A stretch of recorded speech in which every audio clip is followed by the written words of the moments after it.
which is now part of the English Language Dictionary and Vocabulary, comes from the Tagalog word bundok, meaning mountain. Catch Aral TarlakHenyo every Monday to Friday from 8:30 a.m. to 5:30 p.m. over Radyo Pilipino DCTC 828 and streamed live on Facebook page and YouTube channel of RTV Tarlac, Channel 26. I am Jeremiah Gahutan, your English teacher broadcaster. Let's learn English together only here on Aral TarlakHenyo.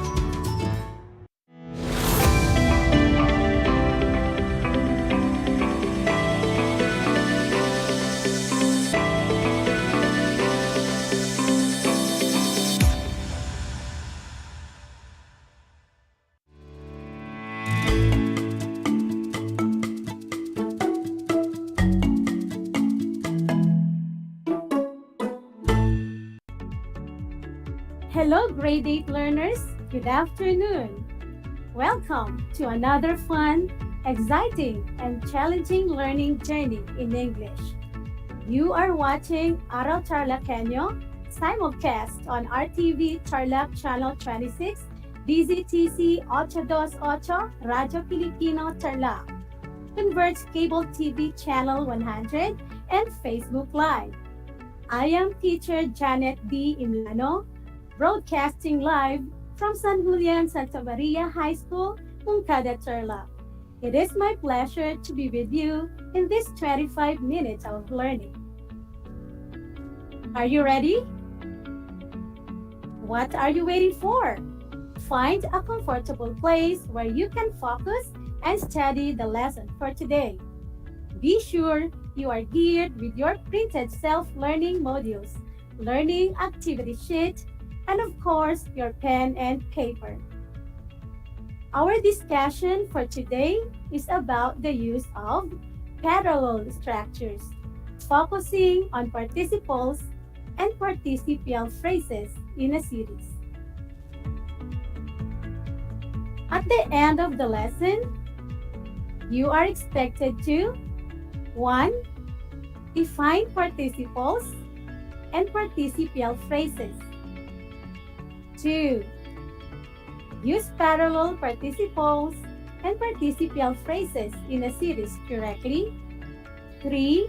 Rewrite the sentences using appropriate parallel participles or participial phrases.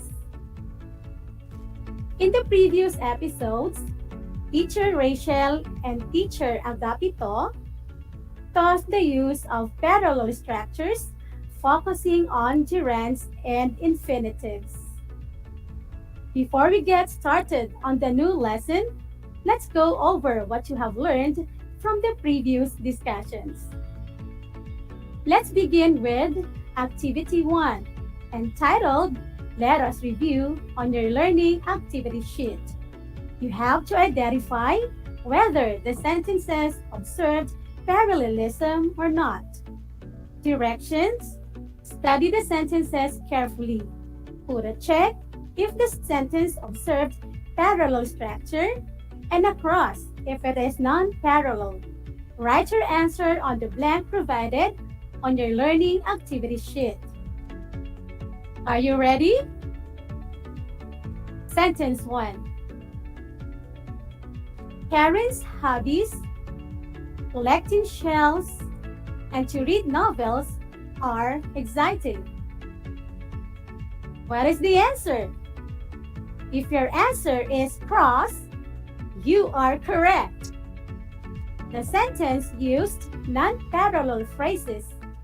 Collecting is a gerund, while to read is an infinitive. Sentence 2. Reading, dancing, and singing are my favorite pastime. What is your answer? If your answer is a check, then you're right. The sentence observed parallelism. For sentence 3, Jenny's ambition is to go and visiting her mother in America. For number 3, what is the answer? The answer is a cross. Very good. The sentence used a non-parallel structure because to go is an infinitive while visiting is a gerund. Sentence 4. The boy is playing volleyball, watching television, or to read books. What do you think is the answer here? The answer is a cross. This sentence is non-parallel because playing volleyball and watching television are both gerundial phrases, while to read books is an infinitive phrase. Sentence 5. Either to strum a guitar or to play the piano was difficult to learn in an instant. So what about number 5? What is the answer? The answer is a check. The sentence observed parallelism. It used infinitives.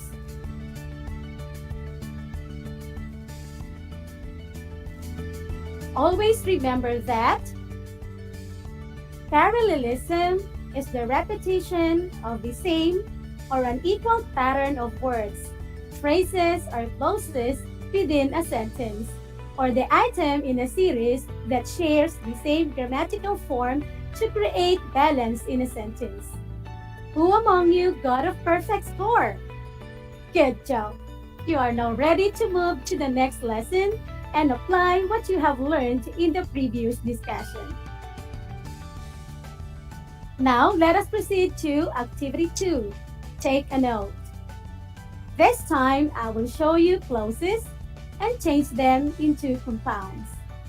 I have provided an example as your guide in accomplishing the activity. Example: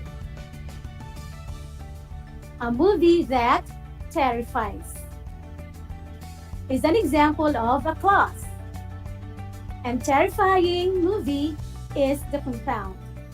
You will be given 3 seconds to answer each clause. Let's begin.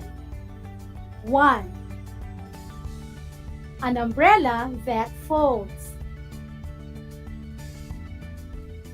What is your answer? Very good. I heard it. The answer is folding umbrella. What about the second? A road that winds. What is your answer? You may type it in the comment box below. Good job, I have read it. The answer is winding road. For number 3, an impression that lasts. What is the answer? That's right. The answer is lasting impression. What about number 4? A sound that deafens is? You got it. The answer is deafening sound. Let's have number 5. A door that revolves. What compound do you form out of the clause? Great! The answer is revolving door. You're doing well, class. What about number 6? A picture that blurred. Yes! You're right. The answer is we have blurred picture. Next is a picture that stole. How will you form its compound? Yes, you did it! The answer is stolen picture. For number 8, let us have a fish that smoked. What is the answer? Anyone? Don't forget to type your answer. Yes, indeed, the answer is smoked fish. Let's proceed to number 9. A word that is spelled. What do you think is the possible answer?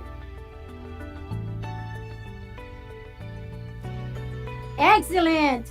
The answer is the spelled word. And lastly, a heart that broke. What is its compound? Very good. The answer is broken heart.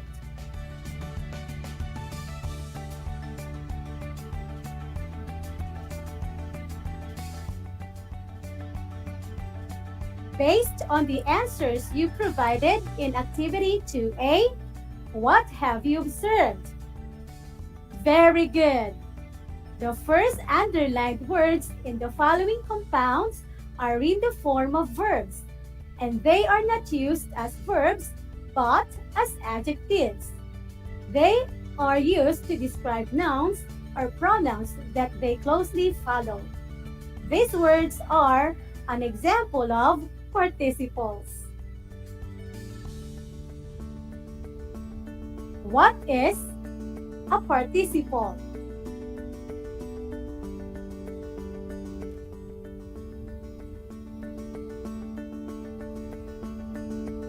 A participle is a verbal that is used as an adjective. So there are two forms of participles. Here are as follows. 1. Present participle. 2. Past participle. Present participle ends in ing.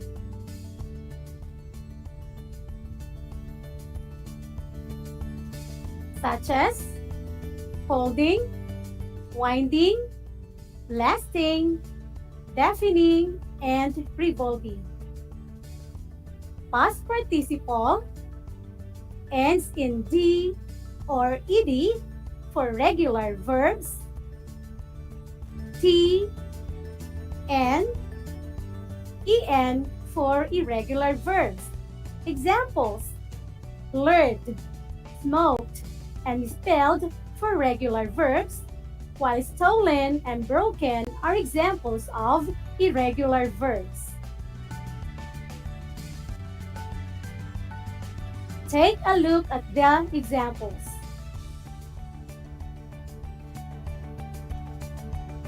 My sleep is disturbed by the ringing clock. The word ringing is the participle used in the sentence. It is in the form of the present participle. It modifies the noun clock.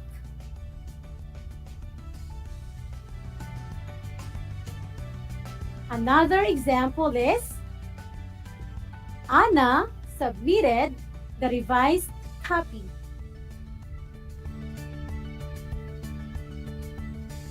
The participle used in this sentence is revised.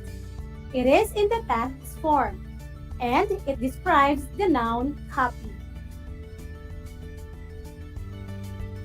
Always remember that participle is verbal and functions as an adjective, closely modifying nouns or pronouns. Now, let's move on to the participle phrase, also called the participial phrase.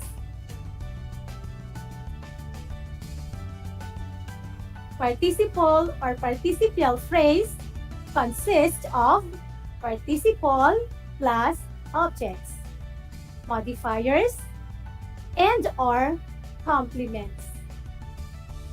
It may stand before or after the noun or pronoun it modifies, or must be placed as close to the nouns or pronouns they modify as possible. And those nouns, pronouns must be clearly stated. And also comes at the beginning of a sentence. Is usually set off from the rest of the sentence by a comma. If the participial phrase is in the middle or end of a sentence, you do not need a comma. Take a look at these examples. Collecting stamps. The boy lost his money. The participial phrase is collecting stamps. It consists of participle collecting plus the object stamps. It comes at the beginning of the sentence and is set off by a comma, and the participial phrase modifies boy. Let us proceed to the next sentence.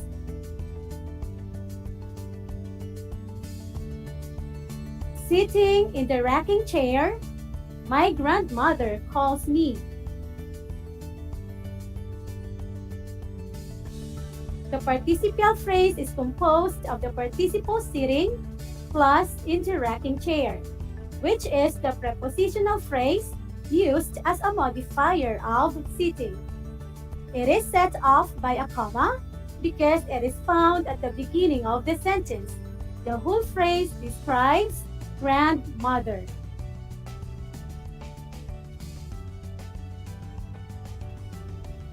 Pushed hardly. Anna was badly hurt. The participle phrase in this sentence is pushed hardly. Pushed is in the participle and hardly is an adverb. It modifies Anna. For you to be able to understand our lesson for today, kindly go over activity 2B. Read the directions. So you have to read the sentences carefully. Then, tell whether the participle used in each sentence is in the present or past participle. Write your response on your answer sheet, or you may type your answer in the comment box below. Are you ready? Number 1. Richard hugs the sleeping dog. What is the participle or participial phrase used in the sentence? That's correct. The participle used in the sentence is sleeping. It is in the present participle form. Sentence 2. The girl running along the beach is gathering seashells. What is the answer? That's right. Running along the beach is the complete participial phrase. The participle is in the present form. Sentence 3. The stranded passengers left at the bus station. What is your answer? Good job! The participle in sentence 3 is stranded, and it is in the form of the past. Sentence 4. Picking up his books, Rene went home. What is the participle or participial phrase used in the sentence? You got it! Picking up his books is the participial phrase, and the word picking is in the present form. Sentence 5. The police recovered the stolen jewelry. What is the answer in number 5? Correct. In this sentence, stolen is the participle and in the form of the past. How did you find activity 2B? Is it easy? You're right. Now, let us move to the next set of activities. Direction. Box the participle or participial phrase in each sentence. Then show an arrow to the word it modifies. 1. Teachers are the unsung heroes of the country. What is the answer? Nice answer. The participle used in the sentence is unsung and modifying the heroes. What about sentence 2? Driving without a license, Carlos got into trouble. I hear you right. The participle phrase used in the sentence is driving without a license, modifying Carlos. Let's see sentence 3. Outnumbered, the rebels retreated. What can you say about it? In sentence 3, outnumbered is the participle modifies rebel. How about sentence 4? Jogging slowly, the girl saw a cute puppy. For sentence 4, jogging slowly is the participial phrase modifying the noun girl. For the last sentence, the police recovered the stolen jewelry. Stolen is the participle describing the noun jewelry. This time, we will be focusing on parallelism using participles or participial phrases in a series correctly. Parallelism gives clarity, coherence, and unity to our sentence construction. Take a look at these examples. Hurt and offended, the soldier never retreats. Are there participles used in this sentence?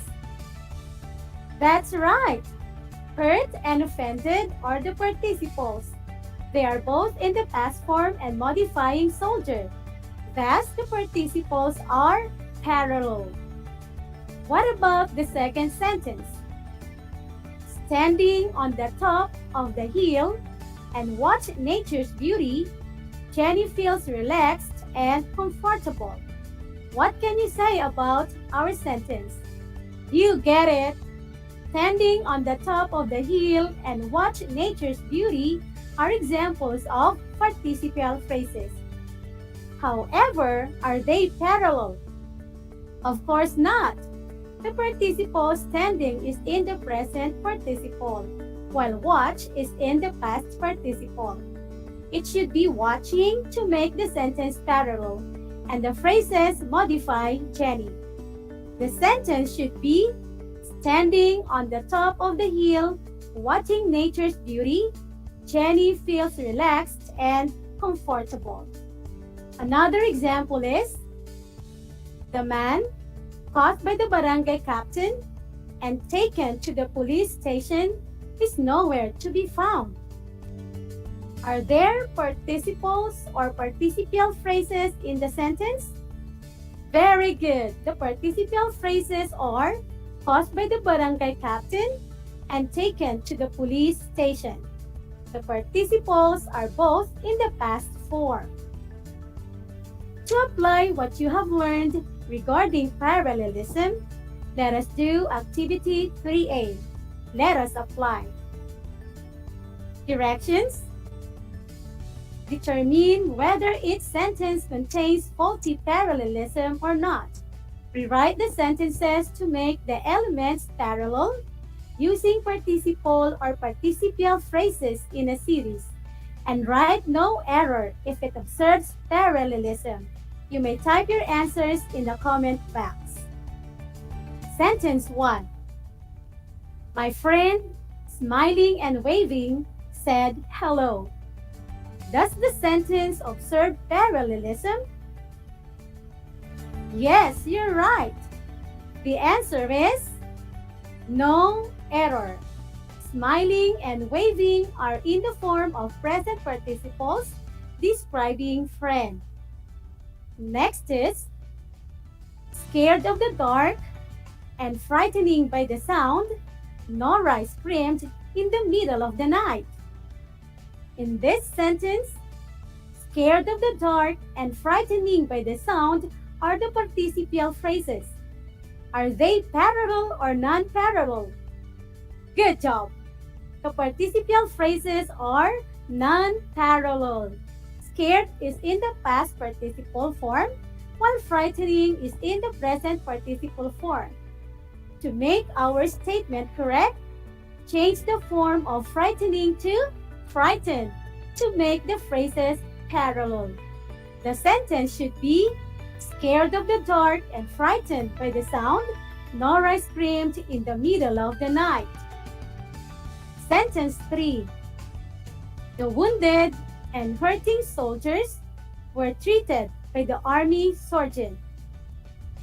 Does the sentence consist of parallel structure or not?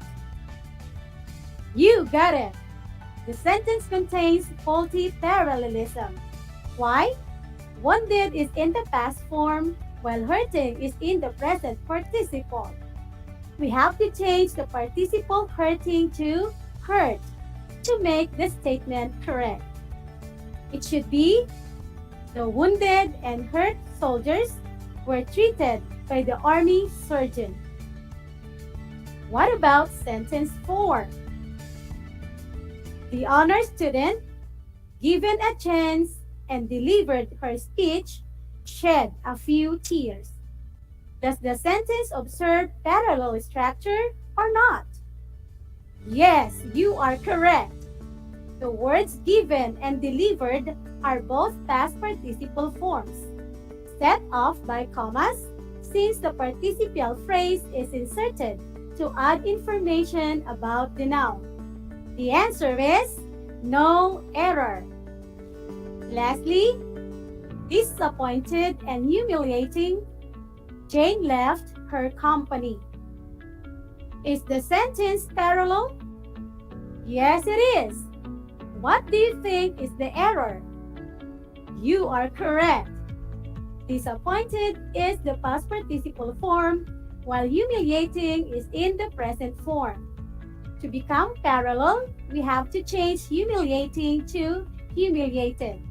The answer will be disappointed and humiliated, Jane left the company. Wow! Kudos to all of you, grade 8. I am amazed at your performance today. Indeed, learning English is surprising as we unlock together the challenges it brought to us. This time, I will give you an assignment. Kindly answer Activity 4, Let Us Strengthen. Just write your answer in your learning activity sheet.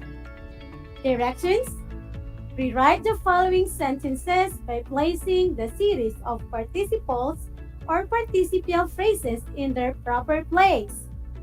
1. He could create characters. Open close parentheses, convincing and encouraging. 2. The girl is the one I have admired. Open close parentheses, swayed and sung on the train. 3. Jake answered his learning activity sheet right away. Open close parentheses, sang and hummed his favorite song. 4. Rosa's prayer was answered.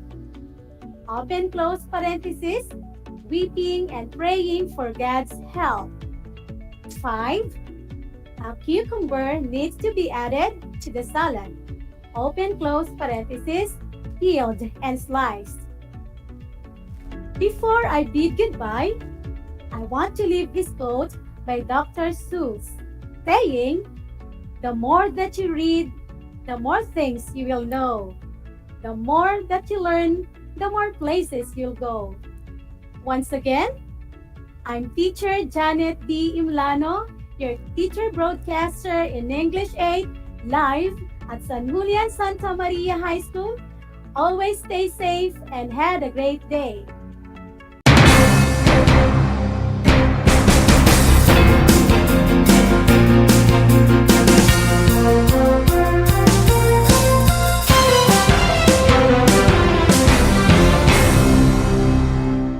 Alam niyo ba na ang gitnang Luzon ay tinaguri ang banga ng bigas ng bayan at kamalig ng palay ng Pilipinas dahil dito nagbumula ang malaking produksyon ng bigas sa ating bansa.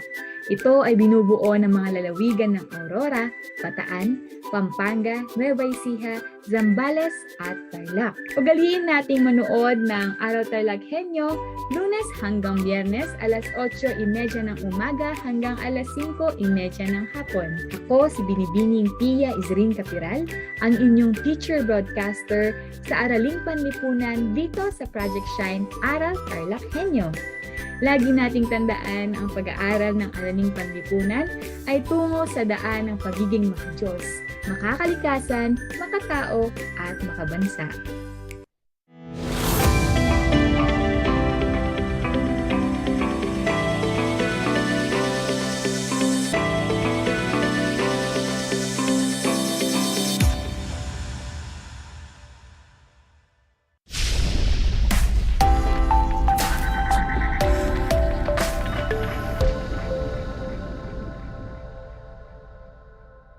Welcome sa ating Aral TarlakHenyo, the Schools Division of Tarlac Province, sa RTV Tarlac, Channel 26, DCTV, Radyo Pilipino Tarlac. Magandang araw. Naririto tayo nagsisikap at nagpupunyagi na maging makadiyos, makatao, makakalikasan, at makabansa. Kumusta kayo mga ginigilo kong mag-aaral? Ang ating pagbati at paghanga sa inyong masiding pagpupunyagi sa patuloy na pag-aaral sa kabila ng hamon ng pagkakataon ng COVID-19 pandemic. Ako nga pala ang inyong guro sa Araling Panlipunan Grade 8, Ginoong Michael Francis Girocha. Sasamahan kayo upang maunawaan ang nilalaman ng ating paksa o ng ating aralin na ikalawang yugto ng imperialismong kanluran. Sa lahat po ng mga magulang at mag-aaral ng ikawalong baitang na kasalukuyang nakasubaybay sa ating live broadcast, kung kayo po ay may mga katanungan patungkol sa ating paksa, ay maaari kayong mag-text o tumawag dito sa aking numero na 0915-358-8291. Kaya, text na.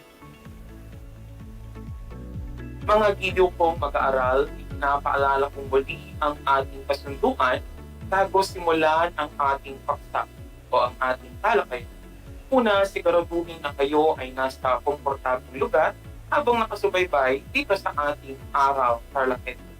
Pangalawa, ihanda ang inyong CD ng inyong module, papel at ballpen na gagamitin sa ating pag-aaral. Panghuli, iwasan ang paggawa ng ibang bagay at ituon ang sarili dito sa ating paksang tatalakayin. Batid po na kayang-kaya nito. Ngayon ay balikan muna natin ang paksang tinalakay natin noong nakaraang araw. So, subukan ninyong sagutin ang 5 tanong na aking ibigay ukol sa pagpamulat, kaugnayan ng Rebolusyong Pangkaisipan sa Rebolusyong Francesa at Amerikano. Para sa balik-aral, ihanda ang inyong papel at ballpen o ang inyong kwaderno at isulat sa sagutang papel ang sagot sa ating 5 katanungan. Handa na ba kayo? Kung ganoon, tayo ay magsisimula sa ating activity. Para sa unang katanungan, ito ay tumutukoy sa mabilisang pagbabago ng isang institusyon o lipunan. Madalas na nagdudulot ito ng pansamantalang kaguluhan, lalo na higit sa mga tao na sanay sa isang tahimik at konserbatibong pamumuhay. Ano ang inyong sagutan? Ang sagot ay revolusyon. Para sa ikalawang katanungan, nakasentro ang ideyang ito sa paggamit ng reason o katwiran sa pagsagot sa suliraning panlipunan, pampolitikal at pang-ekonomiya. Nagsimula ito sa batayang kaisipang iminungka ng mga pilosopo. Ano ang inyong kasagutan? Ang sagot ay ang kaliwanagan o ang enlightenment. Para sa pangatlong bilang, ito ay isang pangkat ng mga tao, pangkat ng mga tao na nakilala sa France. Pinaniniwalaan na ang pangkat na ito, ang reason o ang katwiran ay magagamit sa lahat ng aspeto ng buhay. Ano ang inyong kasagutan? Kung ang sagot ninyo ay philosophy, of course, kayo ay tama. At para sa ika-4 na bilang, binigyang diin sa kaisipang ito ang malayang daloy ng ekonomiya na hindi nararapat na pakialaman ng pamahalaan. Taliwas ito sa nagkakaisang merkantilismo na ang pinagbabatayan ng yaman ay ang dami ng ginto at tila. Ano ang kasagutan ninyo sa tanong na ito? Board. Ang kasagutan dito ay ang laissez-faire. At para sa pampuling bilang, sa ikalimang bilang, ang akdang ito ay naglalaman ng bigyang nakataon ang mga kababaihang makapag-aral sapagkat ito ang paraan upang magkaroon ng pagkakapantay-pantay ang kalalakihan at kababaihan. Ano ang akdang ito? Ito ay ang vindication of the rights of the women. Ilan ang nakuha ninyong sagot? Inyong nakuha ang tamang sagot? So, batid ko na marami. Dahil kung hindi naman, ay may pagkakataon pa rin tayong bumawi sa mga susunod nating mga gawa. Ngayon ay tinalakay natin sa nakaraang aralin ang tungkol sa pagkamula, kaugnayan ng Revolusyong Kaisipan sa Revolusyong Pranses at Amerikano. Sa paksang ito, nagkaroon tayo ng malinaw at malawak na kaalaman tungkol sa dinamikong ideya tungkol sa Revolusyong Amerikano at Pranses at ang mga impluwensya nito sa pagsilang ng nasyonalismo sa mundo. Dahil sa Revolusyong Amerikano at Pranses ay nagkaroon ng malaking bunga sa kaayusang politika ang mga bansa sa daigdig. Isang siklo matapos ang mga ito ay ramdam pa rin ang bakas ng mga ideyang ipinaglalaban. Kung sa nakaraang talakayan ay tinalakay ang tungkol sa pagkamula, kaugnayan ng Revolusyong Kaisipan sa Revolusyong Pranses at Amerikano, ngayon ay handa na ba kayo sa ating bagong aralin? Team na ba kayong matuto ng panibagong aral? Of course, dito lamang yan sa ating Aral TarlakHenyo. Atin namang tatalakayin ngayong araw ang patungkol sa ikalawang yugto ng imperialismong kanluran, ang pananakop sa makabagong panahon, dahilan at uri at lawak ng pananakop, ang pagbalugad ng mga bansang Europeo sa Africa at pinag-aagawang mga lugar. Inaasahan na sa pagkatapos ng leksyong ito ay kaya ninyong matukoy matukoy kung ano-ano ang mga dahilan at uri ng pananakop ng ikalawang yugto ng imperialismo at kolonyalismo. Ano-ano ang mga lugar sa Africa ang nasakop ng mga bansang kanluranin at makatwiran pa ang ginawang pangangalakal ng mga alipin. at bakit? Yan ang ating mga sasagutin na mga katanungan. So, handa na ba kayo? Atin na sisimulan ang ating pagtatala. Narito ang dalawang patiralan. Ang manifest destiny at ang white man's burden. So ano nga ba ang kahulugan ng manifest destiny at ang white man's burden? Pag-uusapan natin ngayon ang kahulugan ng dalawang. Dito pa rin sa ating Aral TarlakHenyo. Ang manifest destiny ay isang malawak na kulturang paniniwala noong ika-19 ng siglo sa Estados Unidos. Ayon sa paniniwalang ito, ang mga mamamayang naninirahan sa bansang Amerika ay nakatadhanang makapaglakbay hanggang sa bahagi ng North. Ang paniniwalang ito ay binigyang larawan ni John Knox noong 1872 sa pamamagitan ng pagpinta sa isang babaeng nakabihis ng puti at may dalang aklat o kwadernong tila naglalakbay sa himpapawid at sinundan ng mga tao sa kalupaan. Ang obrang ito ay tinawag na American Progress. Ang white man's burden ay tumutukoy sa responsibilidad ng mga mananakop na Amerikano upang gawing sibilisado ang kanilang nasakop na bansa. Ito ay nagbibigay aral at panibagong kultura ng mga panluraning bansa sa mga maliliit na bansang kanilang nasakop. Ito ay isang paraan sa paglaganap ng kanilang kultura at kakayahan sa mga taong naninirahan sa mga lugar na kanilang pinasasakupan. Kaya naman, itinuturing ang ika-19 na siglo bilang panahon ng ikalawang yugto ng imperialismo at kolonisasyon. Ang tatalakayin natin ay tungkol sa ikalawang yugto ng imperialismong kanlurani, ang pananakop sa makabagong panahon, dahilan, uri at lawak ng pananakop, ang pagdulugad sa gitnang Afrika at pag-aagawan sa Afrika ng mga bansa sa Europe. Alam niyo ba ang kanilang dahilan ng kanilang pananakop? Anong uri ng pananakop mayroon sa panahong ito? At gaano kalawak ang imperyong kanlurani? Ating isa-isahin at ipapaliwanag ko yan ng maigi dito lamang sa ating Aral TarlakHenyo. Sa unang bahagi ng ating leksyon, ating tatalakayin ay ang patungkol sa pananakop sa makabagong panahon. Nagsimula ang pananakop ng mga kanluraning bansa sa ibang lupain nang pumalaot ang mga barkong Europeo. Isa-isang nanakop ng lupain ang mga bansang Portugal, Spain, Netherlands, France at ang Britain, at nagtayo ng mga kolonya sa Asia at Amerika. Ngunit lahat ng mga imperyong ito ay bumagsak bagong nagsimula ang ika-19 na siglo.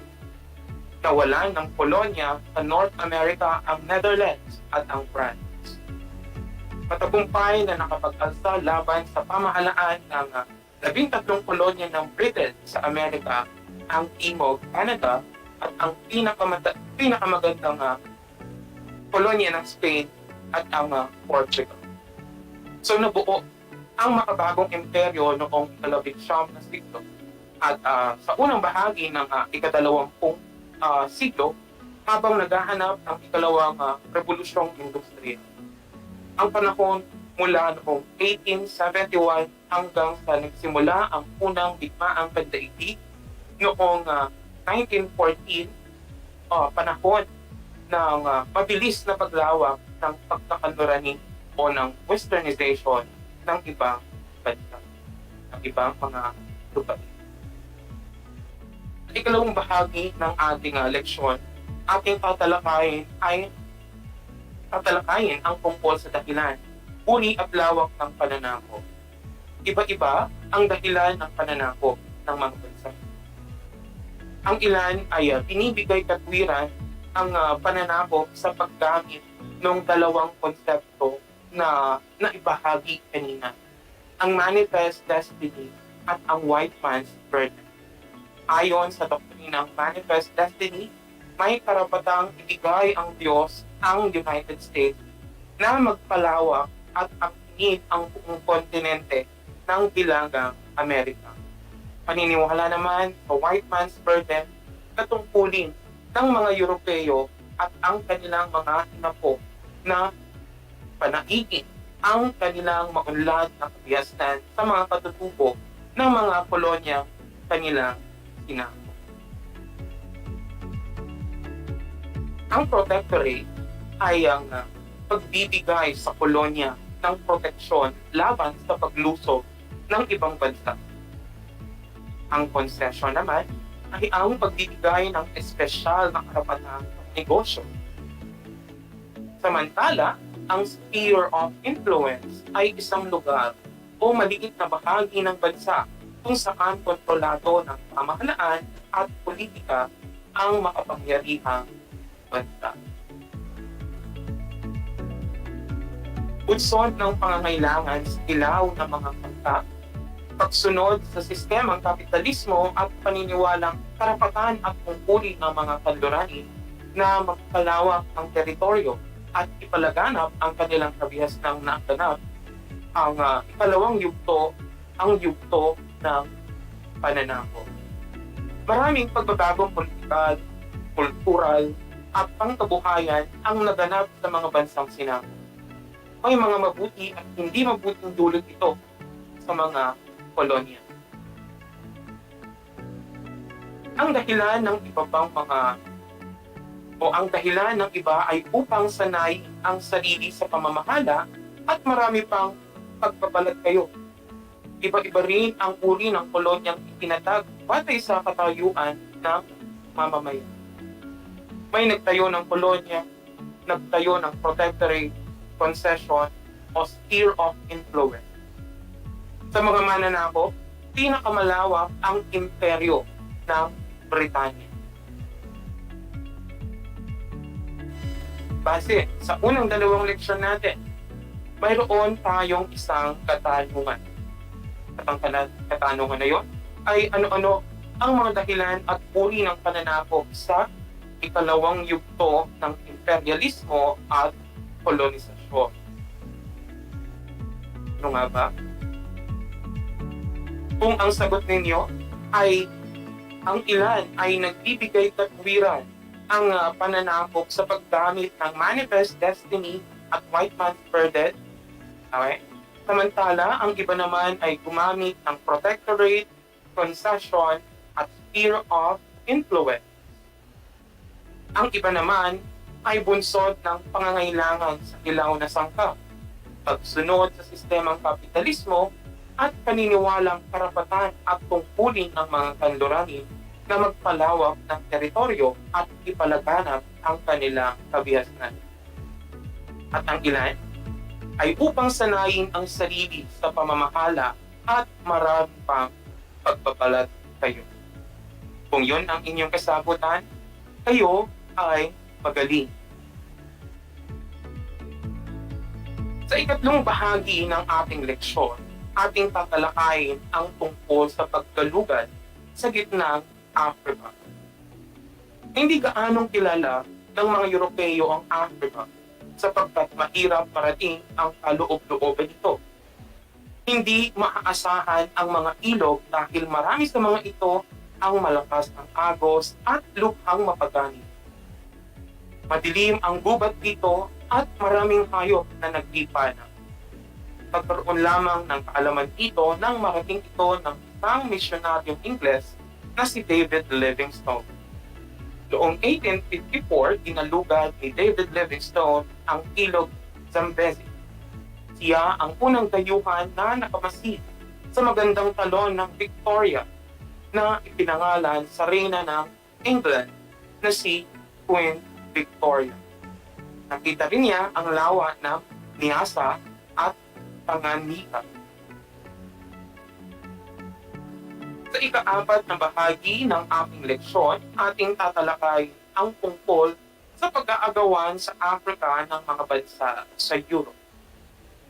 Noong panahon ng katanyagan ng pananakop, ang paglaganap ng relihiyon, ang pambansang ambisyon, at ang pangangailangan ng nagbunsod upang mag-agawan ang mga bansa sa gitnang Africa. Sa loob ng 30 taon, ang dating hindi kilalang mga pukok ay naangkin lahat ng mga kantorening bansa, ng mga bansang mananakop, mga bansang Europeo. Nakuha ng bansang Belgium noong 1885 ang pinakamalaking bahagi ng Congo. Okay? Sa pamumuno ng kanilang pinakatusong mga ngalakal sa Europe na si Haring Leopoldo I. Pinaghatian naman ng France, ng Britain, ng Germany, Portugal, ng Italy, ang iba pang natitirang bahagi. Nakahati sa 3 rehiyon ang kontinente ng Africa. Una, ang hilagang bahagi na nakaharap sa dagat Mediterranean. Pangalawa, ang pinakagitnang bahagi o tropiko o mainit na bahagi ng Africa. At ang pangatlo, ang malamig na bahagi ng Africa sa may timog. Madaling narating mula sa Europe ang unang rehiyon sa pamamagitan ng dagat Mediterranean. Ngunit matapos bumagsak ang Imperyong Rome na hiwalay ito sa Europe, hindi lamang sa pamahalaan, kundi maging sa relihiyon man. Islam ang naging malaganap o Islam ang lumaganap sa hilagang Africa at naging mahigpit na kalaban ng Kristyanismo pati sa Europe. Yumaman ang mga lungsod sa rehiyong ito katulad ng Tunis at Algiers dahil sa pangulimbat ng mga sasakyang dagat ng mga Europeo. Sa simula, interesado lamang ang mga Europeo sa kalakalan ng alipin. Ngunit naging interesado na rin sila sa likas na yaman ng mga pukok na ito tulad ng mga taniman ng mga ubas, ng mga citrus at butil, pastulan ng hayop at mga pukok na magagandang panirahan. Pinaniniwala ang may mga mina ng bakal sa bundok ng Atlas sa Morocco. Para sa kanila, kahina-hinayang na palagpasin ang ganitong pagkakataon dahil ito'y makapagdadala ng kayamanan para sa kanilang mga bansa. So ngayon, atin namang sagutan ang ilang tanong para sa ating aralin. At para sa unang katanungan, ano-anong lugar sa Africa ang nasakop ng mga Pandurani? Ano ang inyong sagutan? Kung ang inyong sagot ay ang mga lugar sa Africa na nasakop ng mga Pandurani ay ang Congo at Morocco, diba? Sa pagpasok ng ikalawang yugto ng kolonisasyon, gayon din ng imperialismo ng mga bansa na mula sa kanluran, isang kontinente ng Africa sa magalugad at napasailalim ito sa mga kamay ng mga mananakop. At para sa ikalawang katanungan, pakatwiran ba na ginawang pangangalakal ang mga alipin at bakit? Kung ang sagot ninyo ay hindi makatwiran, dahil base sa sistema ng pananaw natin sa karapatang pantao, ngunit batay sa historikong kalakalan ng mga alipin sa loob ng Africa, ang mga inaliping tao ay may kasunduang pagkaalipin at ito ay bahagi ng kanilang lipod. Kung ito ang inyong kasagutan, of course, kayo ay magaling. Nakalulungkot mang isipin na sa panahong ito, nagawang isali sa listahan ng mga pwedeng gawing kalakal ang tao. Diba? Maari namang produkto o serbisyo lamang ang gawing kapalit ng kalakalan. Mailalarawan natin ang pagpapahalaga sa karapatang tao gaya sa pagtrato sa ating mga kasama sa bahay o mas kilala natin ang tawag na mga kasambahan. Mga giliw kong mag-aaral, naisip niyo ba na ang kahalagahan ng mabuting pakikitungo sa kapwa, gaano man kalayo ang antas o estado sa buhay? Kung ang sagot ninyo ay oo, labis akong natutuwa. Sana ay naunawaan ninyo ang unang bahagi ng ating talakayan patungkol sa pananakop sa makabagong panahon, dahilan, uri at lawak ng pananakop, ang paggalugad sa gitnang Afrika at pag-aagawan sa Afrika ng mga bansang Europeo. Ngayon, tapos na natin ang unang bahagi ng ating leksyon. Oras na para tasahin o sukatin ang inyong kaalaman ukol sa pananakop sa makabagong panahon, dahilan, uri at lawak ng pananakop, ang paggalugad sa gitnang Afrika at pag-aagawan sa Afrika ng mga bansa sa Europe. Ngayon ay ihanda ang inyong kwaderno at ballpen at o iba pang mga gamitan sa pagsasagawa ng gawain. Isulat ang inyong pangalan, antas at pangkat, ang petsa ngayong araw, at tayo ay magsisimula na. Kailangan niyo lamang sa isahin ang mga sagot sa ating katanungan. Handa na ba kayo? Mukhang handa na nga kayo. Kung gayon, pakinggang mabuti ang mga tanong na ating babasahin at isulat ninyo ang tamang sagot sa sagutang papel. Para sa ating gawain, isulat ang salitang nakabuti kung ang pangungusap ay nagpapahayag ng magandang epekto. Kung ito naman ay may dulot na masamang epekto, isulat ang salitang nakasama. Para sa unang bilang, pagtatas o paglakas ng ugnayan ng Timog Kanluran. Nakabubuti ba o nakakasama? Kung ang sagot ninyo ay nakabuti, kayo ay tama. Ikalawa, ang paglaganap ng sibilisasyong Kanlurani sa Timog. Nakabuti o sama? Kung ang sagot ninyo ay nakabuti, kayo ay magaling. Ikatlong bilang, pagbabago ng ecosystem ng daigdig bunga ng pagpapalitan ng hayop, halaman at sakit. Kung ang sagot ninyo ay nakabuti, kayo ay mahusay. Pang-apat, paglinang ng mga Kanlurani sa likas na yaman ng mga bansang nasako. Nakasama o nakabuti?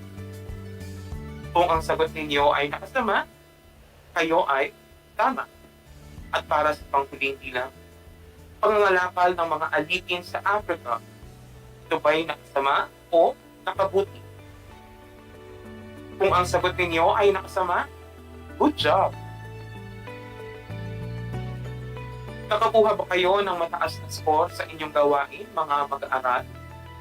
Kung gayon, magaling. At para naman sa mga hindi nakakuha, ay huwag kayong mag-alala dahil meron pang mga susunod na pagkakataon.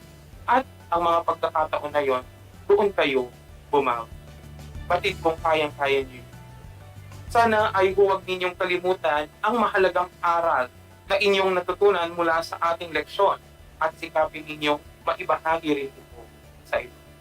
Inaasahan ko na kayo ay natuto sa ating talakayan sa araw na ito. Muli, ako ang inyong guro sa Araling Panlipunan Grade 8, Ginoong Michael Frances T. Rocha, na nagsasabi, ang pag-aaral sa Araling Panlipunan ay daan sa pagiging makadiyos, makatao, makakalikasan, at makabanti. Hanggang sa muli,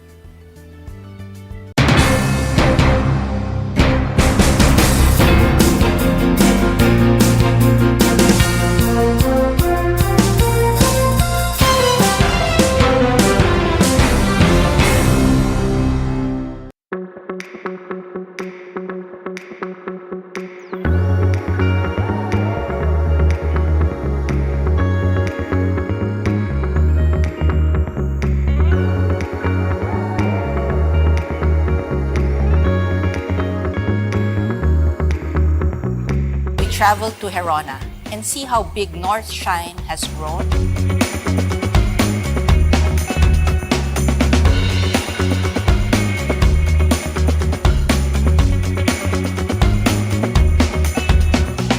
Nung sa bayan ho namin, nakilala ho kami dahil sa North Shine.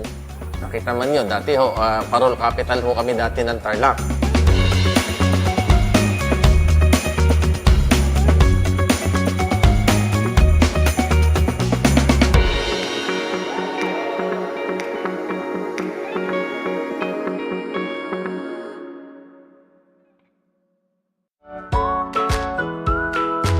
How are you today? Hello, everyone. Hello, learners of Tarlac. Good morning, Math Talino Grade 4 learners! Welcome to Aral TarlakHenyo here on RTV Tarlac Channel 26. Simulcast over DCTC Radio Filipino Tarlac.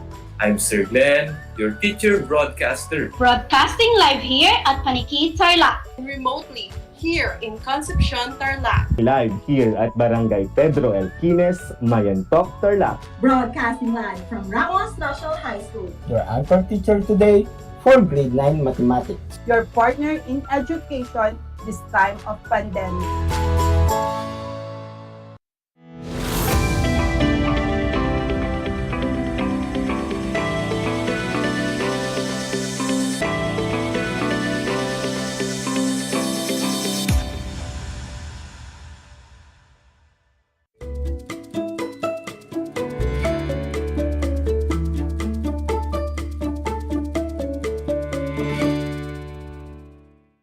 Good afternoon, grade 8 learners. Welcome to Aral TarlakHenyo, here on RTV Tarlac, Channel 26, simulcast over DCTC 828 AM Radio Filipino Tarlac. I am Jezabel Valdez Solimon, your teacher broadcaster for TLE 8 Nail Care, broadcasting live here in San Manuel, Tarlac. I am glad to be your guide in taking up the lesson for today and learn to meet the competency for this week while you are at the comfort of your home. Because we, teachers, are always willing to teach you as you are always willing to learn. So are you ready to learn, students? That's great! So let's start this interesting learning experience. Now, kindly get your self-learning modules or learning activity sheets provided by your teachers, together with the pen and paper for you to jot down notes and answer some questions as we go along with the lesson. I hope you have it now. Look for a comfortable place where you can learn at your best while listening or watching to our broadcast. But before we proceed to our lesson, let's have a short review about your previous lesson. What is meant by sterilization and what is sanitation? Sterilization is a process of destroying all living microorganisms. Sanitation is the process of destroying some but not all microorganisms. Very good! Sterilization and sanitation techniques which are being practiced in the beauty salon involve the use of physical agents like heat and radiation and chemical agents like antiseptic and vapor fumigant. How about the difference between disinfectant and antiseptic? Disinfectant is a substance used to control microorganisms on non-living surfaces, such as tools, equipment, and furniture fixtures. Antiseptic is an agent that prevents the multiplications of microorganisms. Good job, learners! I am glad that you will recall and understand about your previous lesson. Today, we are going to discuss the store nail care tools and equipment. In this lesson, you are expected to: number 1, identify nail care materials, tools, and equipment. Number 2, determine the correct way of safekeeping storage of nail care tools and equipment. And 3, create an inventory of nail care tools, materials, and equipment. Are you ready to learn, students? Alright, to begin our lesson, let's have an activity. For those who are watching through our FB Live, you may type your answer on the comment section. For those who are watching in television and listening through radio, kindly write your answer on a paper. Again, for those who are watching through our FB Live, you may type your answer on the comment section. For those who are watching in television and listening through radio, kindly write your answer on a paper. For your activity, will be identify the feature if it's nail care materials, tools, or equipment. For your activity, identify the feature it is nail care materials, tools, or equipment. Number 1. Callus remover. It is a tools, materials, or equipment. Number 1.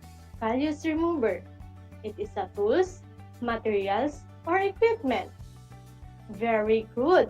The correct answer is tools. It is a tool designed to strip off calluses and corns. Number 2. Pedicure nail brush. It is a tools, materials, or equipment. Number 2. Pedicure nail brush. It is a tools, materials, or equipment. If your answer is tools, then you are right. Pedicure nail brush is a tool used to remove cosmetics and cleanse nails. Number 3. Sterilizer. It is a tools, materials, or equipment. Number 3. Sterilizer. It is a tools, materials, or equipment. Are we thinking the same right answer? Very good. The correct answer is equipment. It is equipment in a salon used for sterilizing metal implements to kill microorganisms. Number 4. Toenail separator. It is a tools, materials, or equipment. Number 4. Toenail separator. It is a tools, materials, or equipment. The answer is materials. Did you get it correctly? Very good. If it's a soft material where toes are inserted to keep them apart to prevent a freshly painted toenail from staining another toe. Number 5. Manicure table. It is a tools, materials, or equipment. Number 5. Manicure table. It is a tools, materials, or equipment. If your answer is equipment, then you are great. It is an equipment furniture especially designed for giving manicure. How many correct answers did you get? Good job, learners. I am glad that you have answered all the questions correctly. Now, store nail care tools and equipment. In this lesson, we also learn about the inventory of tools and equipment and store tools equipment safety. Inventory of tools and equipment. At the end of every working session, make an inventory of the things that should be done. Tools which are made of plastic should be kept clean and sanitized properly in preparation for the next client. Next, empty bottles and containers are discarded in a covered trash bin. C. Used treatment products and other chemicals are stored, arranged, and properly leveled in the cabinet. For the finger balls must be sanitized before another client uses them. The hand and foot spa machines must be kept dry after disinfecting them.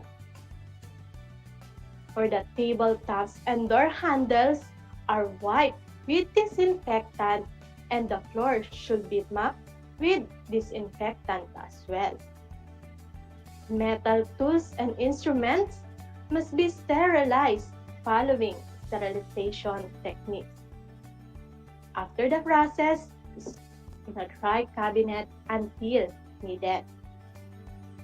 For the tools and implements which are made of porous materials such as nail files, buffers, nail brushes, and orange wood stick can harbor bacteria easily, since they are wood products which cannot be sterilized.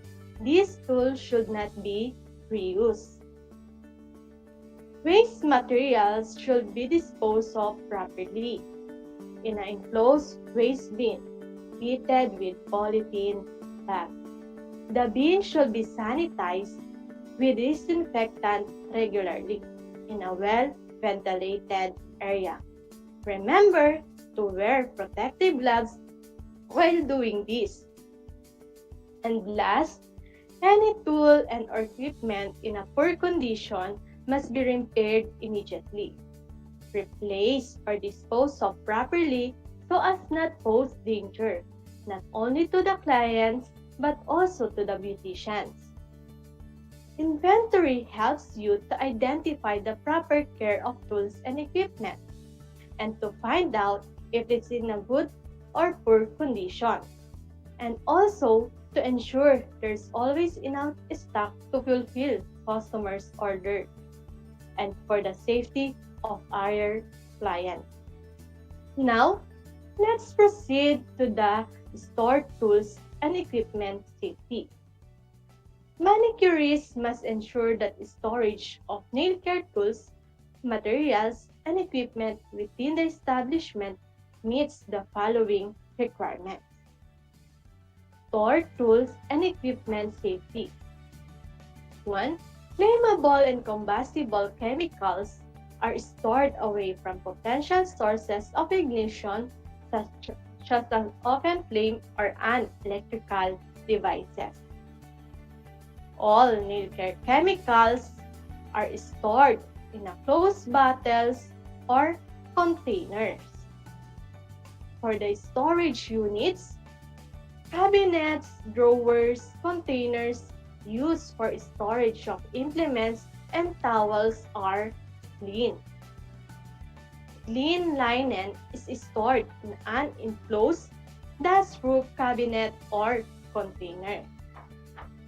Implements which have been used on a client are not placed in a container with clean implements. For the supplies, unused supplies except product application brushes are stored in a clean, closed container or drawer. Used soiled disposable supplies are discarded immediately in a clean, closed waste receptacle. For the implement in storage, implements that have been used on a client or soiled in any manner are placed in a properly leveled, covered receptacle until disinfected. Sanitized implements are stored in a clean closed container or drawer until used. For the towels, cloth towels are deposited in a closed receptacle after use. Used soiled cloth towels are not used again until properly laundered and sanitized. Disposable towels are discarded in a covered waste receptacle immediately following each nail technology service. Following safety procedure is one of the most effective ways to prevent workplace injuries. Working safely also protects the tools and equipment that you use and your facility from damage. Safe operation fosters a productive and healthy working environment also. Alright, we have already discussed the proper inventory of tools and equipment and also the proper storage of tools equipment safely done. Now, in order to understand our topic clearly, who can tell me how to store healthcare chemicals? Very good. all nail care chemicals are stored in a closed bottles or containers. How about in making inventory of metal tools, instruments? What will you do? Excellent! Metal tools and instruments must be sterilized following proper sterilization techniques. After the process, store in a dry cabinet until needed. Are you now excited for an activity? I know you are. Once again, for those who are watching through our FB Live, you may type your answer on the comment section. For those who are watching in television and listening through radio, kindly write your answer on a paper. Again, for those who are watching through our FB Live, you may type your answer on the comment section. For those who are watching in television and listening through radio, kindly write your answer on a paper. You will be having a 5-item formative assessment. Are you ready? Okay. Identify whether a statement is true or false. Type in or write true if the statement is correct and false if otherwise. Again, identify whether a statement is true or false. Type in or write true if the statement is correct and false if otherwise. Number 1.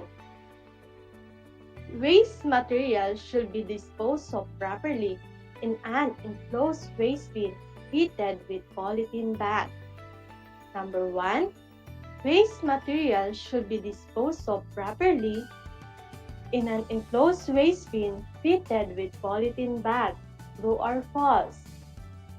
Very good. The correct answer is true. Number 2.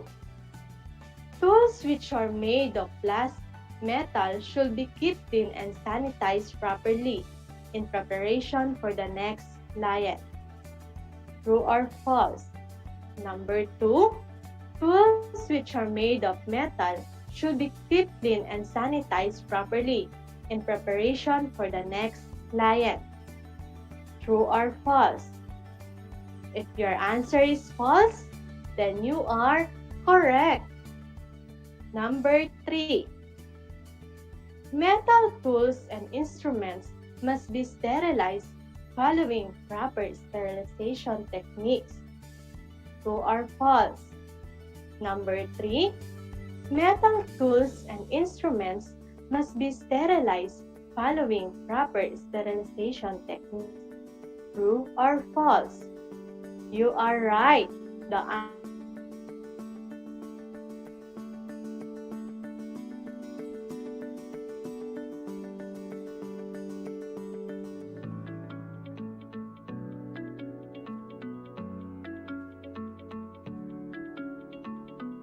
chemicals are stored in an open bottle or containers. True or false?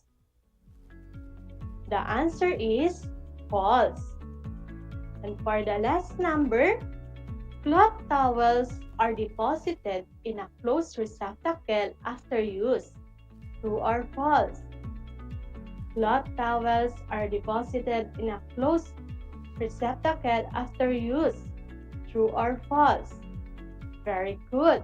The correct answer is true. Okay.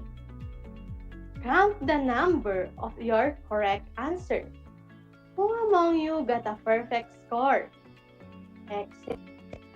For those who got 4 and 3, a job well done for you guys. And for those who got 2 and lower, better luck next time. And thank you for your trying. Just remember that you are all good and appreciated. Thank you for your active participation. Do you still want more engaged with other activities? That's what I really want.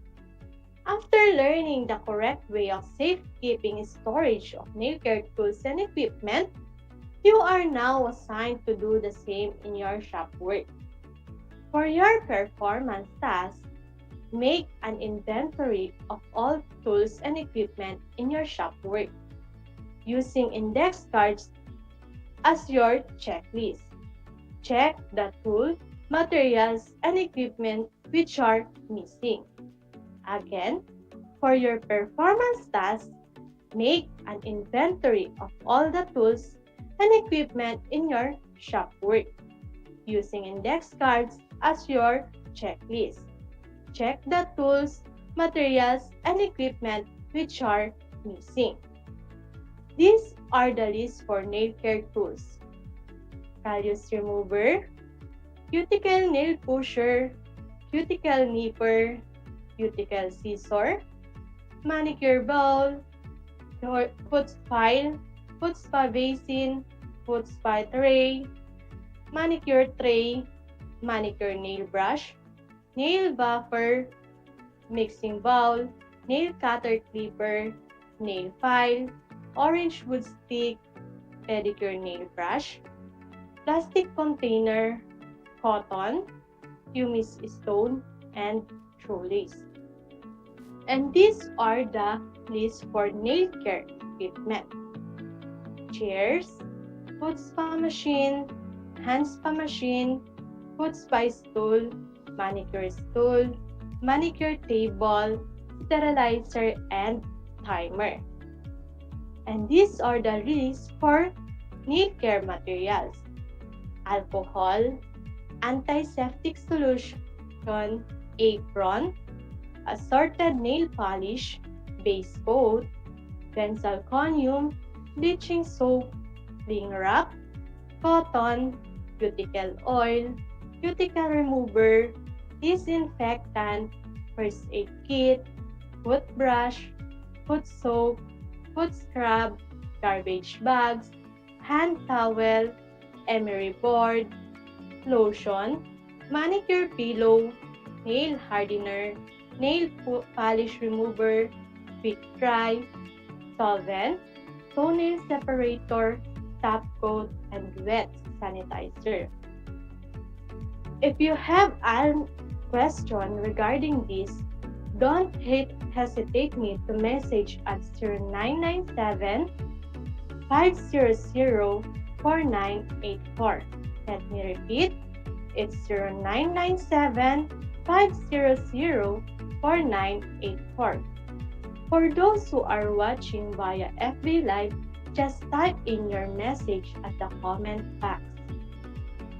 We have come to the end of today's lesson in TLE 8 Nail Care on store nail care tools and equipment, and that was a great time to learn with you.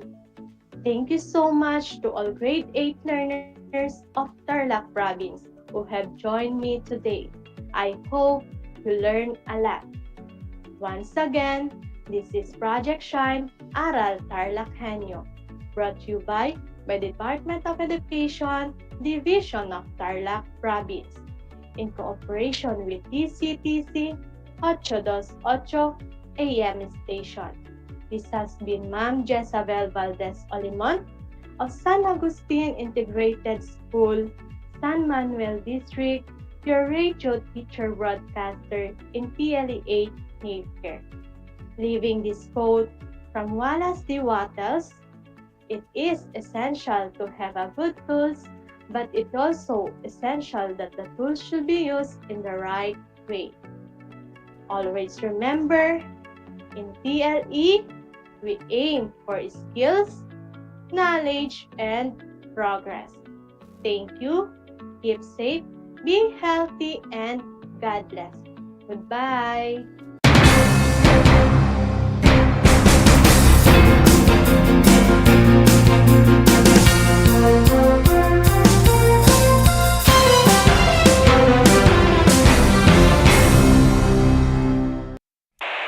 Bahagi mo Radyo Pilipino. Saan mang bahagi ng Pilipinas, saan mang bahagi ng mundo, anumang uri ng pamumuhay, kabahagi mo. Radyo Pilipino. Radyo Pilipino. Impormasyong may kalidad at serbisyong may halaga. Kasama, katuwang, kapinoy. Kabahagi mo. Radyo Pilipino. Radyo Pilipino.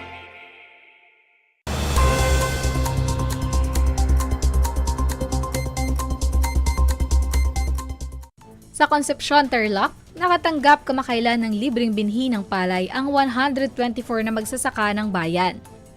Ang mga magsasaka na nakatanggap ay mga membro ng Registry System for Basic Sector and Agriculture.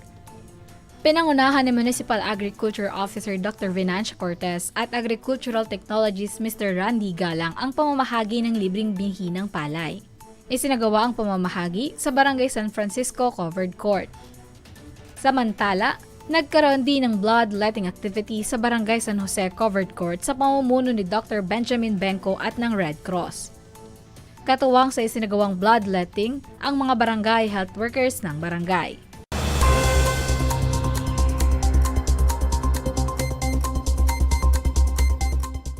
Nagbigay kamakailan ng suportang pang-agrikultura sa Barangay San Jose de Orquico ang City Government of Tarlac sa pangunguna ni Tarlac City Mayor Christy Angeles.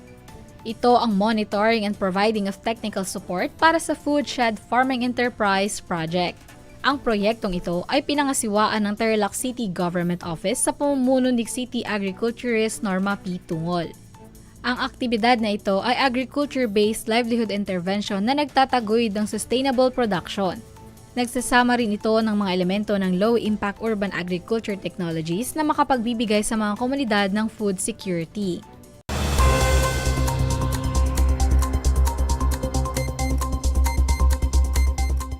Isinagawa kamakailan ang programang Barangayan sa Bamban na kung saan namahagi ang lokal na pamahalaan ng Bamban ng mga libreng serbisyo para sa mga residente ng Barangay San Pedro sa pamumuno ni Bamban Mayor Alice Go. Kabilang sa mga aktibidad ay disaster drill and orientation, libreng check-up, libreng bunot, libreng gamot, COVID-19 vaccination, libreng anti-rabies at iba pa.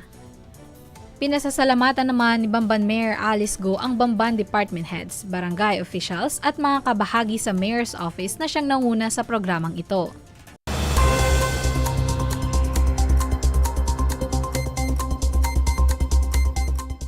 Binisita kamakailan ni Tarlac 1st District Congressman Jaime D. Cuangco ang Santa Maria Elementary School na matatagpuan sa bayan ng Kamiling, Tarlac upang tugunan ang iba pa nilang mga pangangailangan.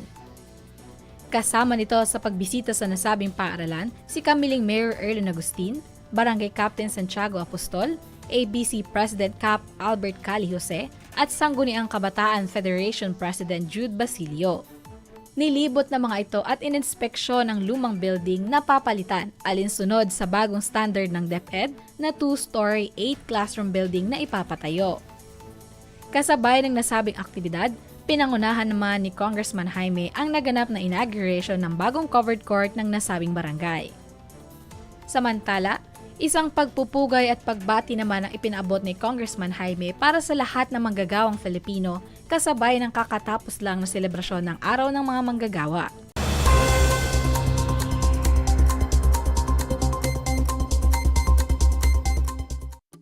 Kumusta mga giliw kong tagapakinig? Nagbabalik ang inyong paaralang panghimpapawid. Aral TarlakHenyo Sa RTV Tarlac, Channel 26 at sa bayang naririnig sa DCTC 828 Radyo Pilipino Tarlac. Tayo rin ay napapanood sa FB Live ng RTV Tarlac Channel 26. Sumasahimpapawid mula sa bayan ng Pura Tarlac. Mula sa bayan ng San Clemente. Mula rito sa Borok Elementary School, Pura Tarlac. Sa bayan ng Kapas Tarlac. Ako, ang inyong guro, na maghahatid sa inyo ng makabuluhang pagtalakay sa ating aralin.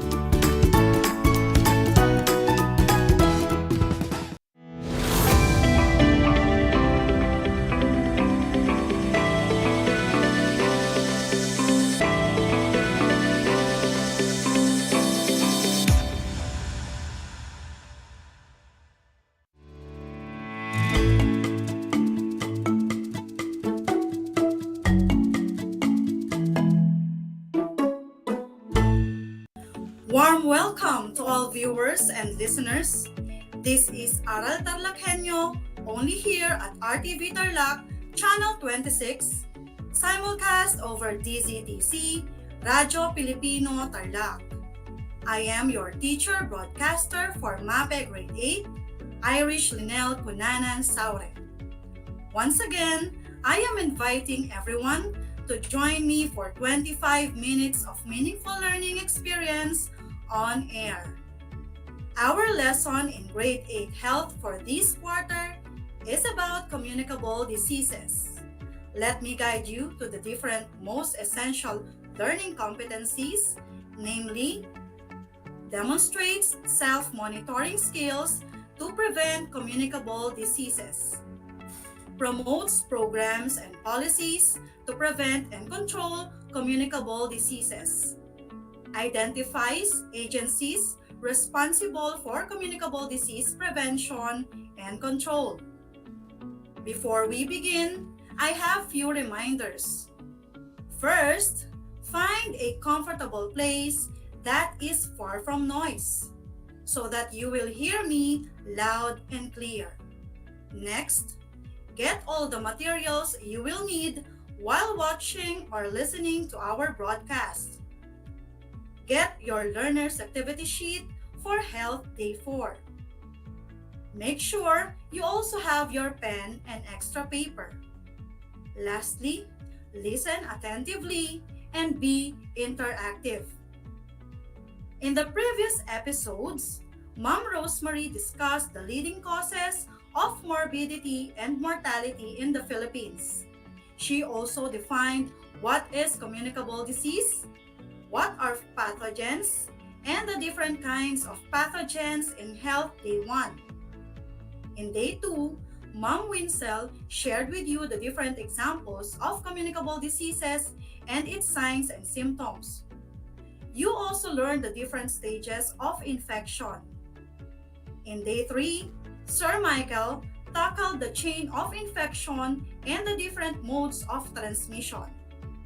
Now, let us check if you still remember the previous lessons. Kindly get your pen and activity sheets and let us answer activity number 1. To make this session interactive, you may comment down below your answers. Are you ready? Let me read to you the directions for this activity. Choose the letter of the correct answer. Write the letter on the blank provided before each number in your activity sheets. For the first item, it is a disease that can be passed to a person from another person, animal, or object. A. Virus. B. Pathogens. C. Non-communicable disease. Or D. Communicable disease. What do you think is the correct answer? The correct answer is letter D. Communicable disease. Item number 2. Pathogens like to attack humans because they seek of the following: A. Shelter. B. Food source. C. Place to multiply. Or D. All of the above. What do you think is the correct answer? The correct answer is D. All of the above. Item number 3. Which of the following is an example of a communicable disease? A. Cancer. B. High blood pressure. C. Diabetes. Or D. Coronavirus 2019. The correct answer for number 3 is letter D. Coronavirus 2019. Item number 4. Stage of infection where a person acquires the pathogen until the appearance of the first sign, also known as the silent stage. A. Incubation stage. B. Prodromal stage. C. Clinical stage. Or D. Convalescent stage. What do you think is the correct answer? The correct answer is letter A, incubation stage. Very good. Last item, number 5. This refers to a person who cannot resist a microorganism invading the body. A, reservoir. B, patient. C, victim. Or D, susceptible host. What do you think is the correct answer? The correct answer is letter D, susceptible host. How well did you perform in the first activity? Kindly type your scores in the comment box. If you got all 5 items correct, that is excellent. For those who got 3 to 4, very good. Those who got lower than 3, you review the previous lessons or watch the previous episodes for reference.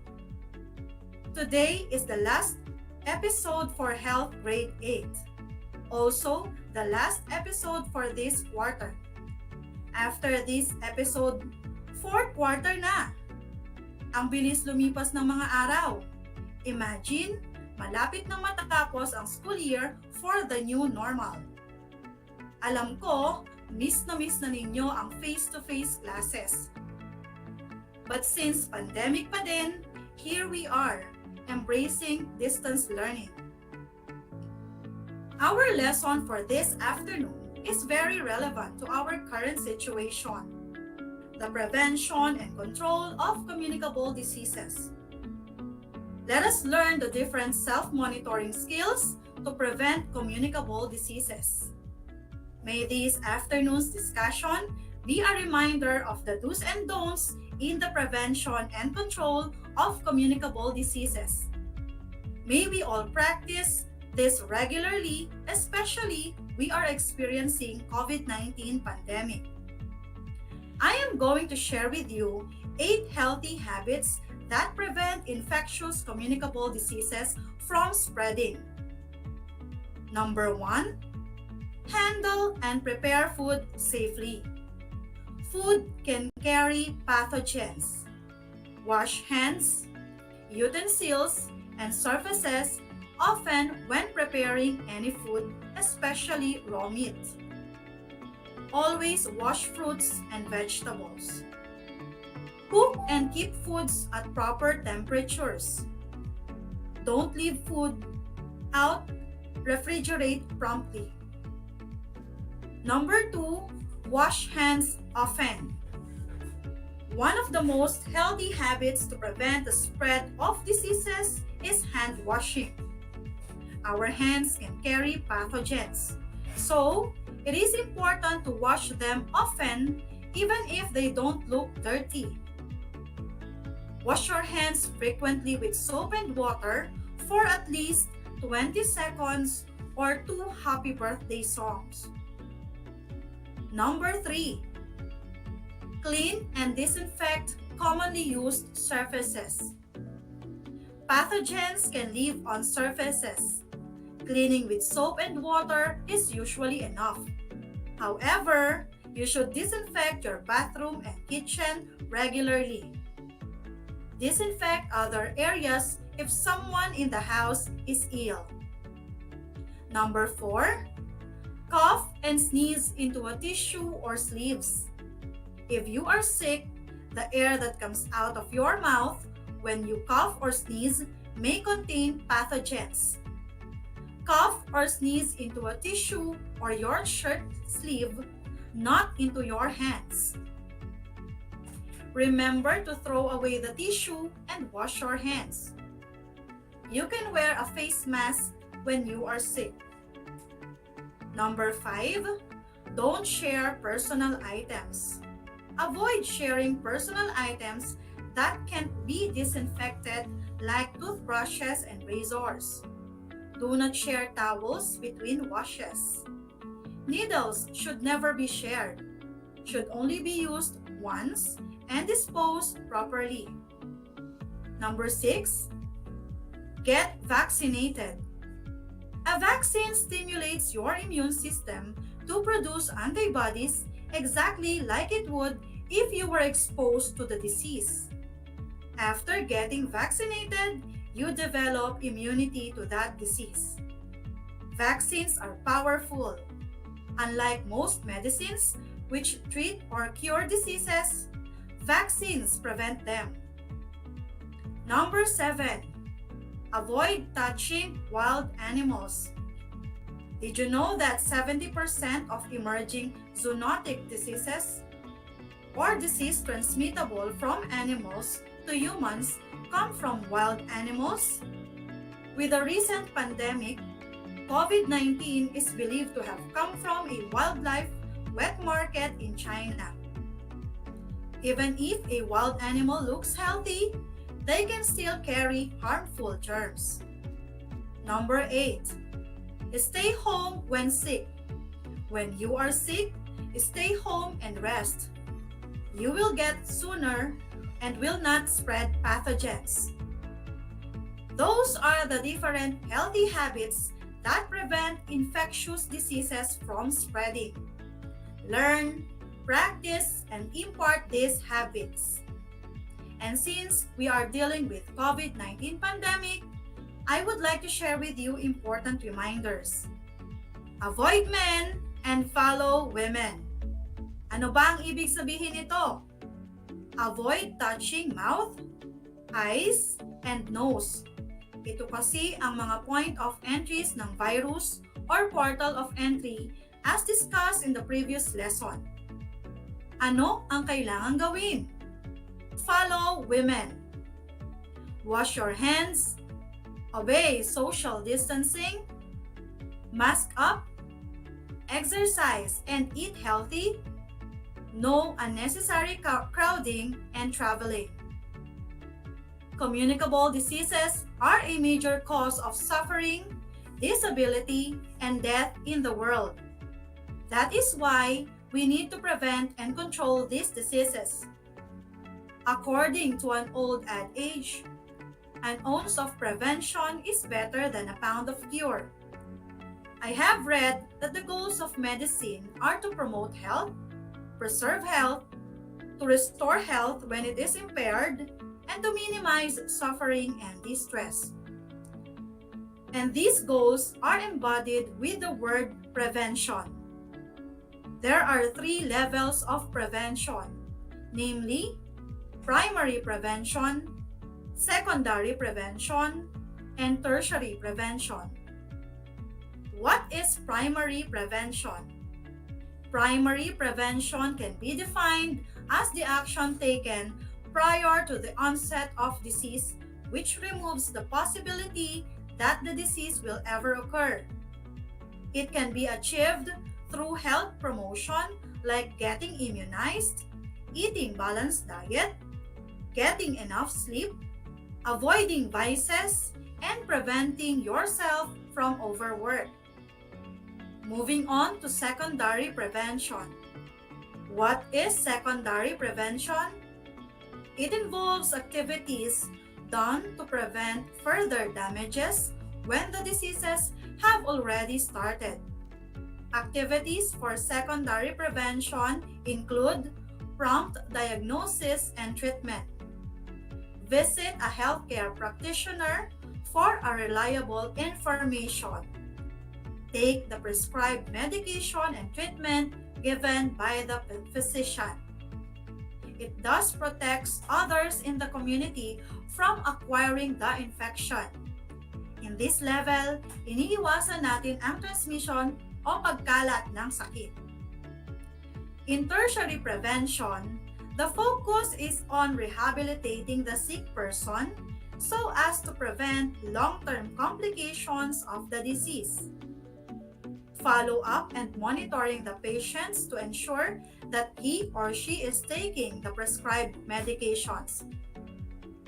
Having physical therapy or undergoing medical procedure to treat or cure the disease to achieve highest functionality. Again, the different levels of prevention, primary, secondary, and tertiary level of prevention. At this point of time, kindly get your activity sheets and let us answer activity number 2. For this activity, write true if the statement is correct and write false if the statement is incorrect. Number 1. Wash your hands frequently for at least 20 seconds with soap and water. The correct answer is true. Number 2. Vaccination helps in the prevention and control of communicable diseases. The correct answer is true. Number 3. Consulting a medical expert is a waste of time. The correct answer is false. Number 4. Communicable disease is a major cause of death worldwide. The correct answer is true. Number 5. Sharing of personal items is okay. The correct answer is false. How well did you perform in the second activity? Kindly type your scores in the comment box. Now, let us proceed to activity number 3. Rearrange the following jumbled letters to form the correct words to identify the level of preventing diseases. Item number 1. These are done to prevent one from having the diseases like getting immunized, eating balanced diet, and getting enough sleep. The correct answer is primary prevention. Item number 2. Activities are done to prevent further damages when the disease has already started, like prompt diagnosis and getting treatment. The correct answer is secondary prevention. Item number 3. The focus is on rehabilitating the sick person so as to prevent long-term complications of the disease. The correct answer is tertiary prevention. I hope you are learning a lot in our lesson.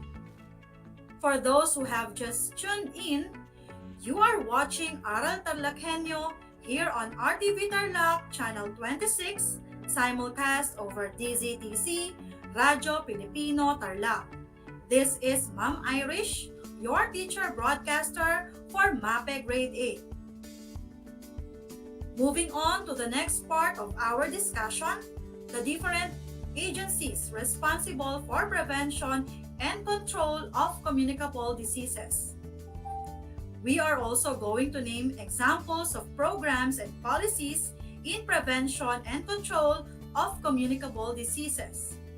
Due to limited time, I can only name a few examples. First on the list, we have World Health Organization or WHO. It is the leading health agency in the world. The World Health Organization is a specialized agency of the United Nations responsible for international public health. Next, Department of Health or DOH. It is the executive department of the government of the Philippines responsible for ensuring access to basic public health services by all Filipinos through the provision of quality health care, the regulation of all health services and products. The Department of Health is the leading health agency in the country. Food and Drug Administration or FDA is a health regulatory agency under the Department of Health. The agency is responsible for licensing, monitoring, and regulation of cosmetics, drugs, foods, household hazardous products, medical devices, and electromagnetic radiation emitting devices, pesticides, tobacco, and related products, and vaccines for safety, efficacy, and quality in the country. Research Institute for Tropical Medicine, or RITM, is tasked by the Department of Health to supervise, plan, and successfully implement research programs to prevent and to control prevailing infectious and tropical diseases in the country. This includes research involving the advancements of vaccines and medications used by medical professionals. The Institute also trains medical health workers in order to be further educated in their fields in relation to the management of tropical infectious diseases. Formulation of plans and research projects involving biologic products proposed and currently utilized by the Philippine Department of Health are also covered by the functions of the Research Institute for Tropical Medicine, including the manufacture of biologic products and vaccines. Department of Education, or DEPED. It is the main agency tasked to manage and govern the Philippine system of basic education. Health education plays a vital role in raising awareness to the different communicable diseases. Those are few examples of agencies responsible for prevention and control of communicable diseases: World Health Organization, Department of Health, Food and Drugs Administration, Research Institute for Tropical Medicine, and the Department of Education. Moving on to the examples of DOH programs in prevention and control of communicable diseases like dengue, HIV or STI, national tuberculosis, food and waterborne diseases, malaria, measles elimination campaign entitled Ligtas Tigdas, Oplan Goodbye Bulate, and the school-based immunization campaign. The different programs mentioned are efforts of the government to prevent and control communicable diseases. When it comes to policies, ito napapanahon. Are you familiar with IATF? Executive Order Number 168, Series of 2014, created the Interagency Task Force for the Management of Emerging Infectious Diseases, or IATF-EID. It was created to facilitate intersectoral collaboration to establish preparedness and ensure efficient government response to assess, monitor, control, and prevent the spread of any potential epidemic in the country. For your assignment, kindly refer to your activity number 4 in your activity sheets. Write the meaning of the following agencies responsible for prevention and control of communicable diseases. Number 1, WHO. Number 2, DOH. 3, FDA. 4, DEPED. 5, RITM. Submit your answer sheets to your MAPE teacher. If you have questions or clarifications, you may text, call, or DM your MAPE teacher. I am sure he or she will be glad to assist you. Should you have questions regarding our lesson for today, use the comment box below and I will answer them after broadcast. It has been a wonderful afternoon to be with you. Thank you for watching and participating. I hope and pray that this pandemic will end soon so we can all go back to the old normal that we used to be. This has been your teacher broadcaster, Ma'am Irish Linel Conanan Saure, saying, beating pandemic is a collaborative effort. Until everyone in the community is safe, then we all can be safe. Until next time!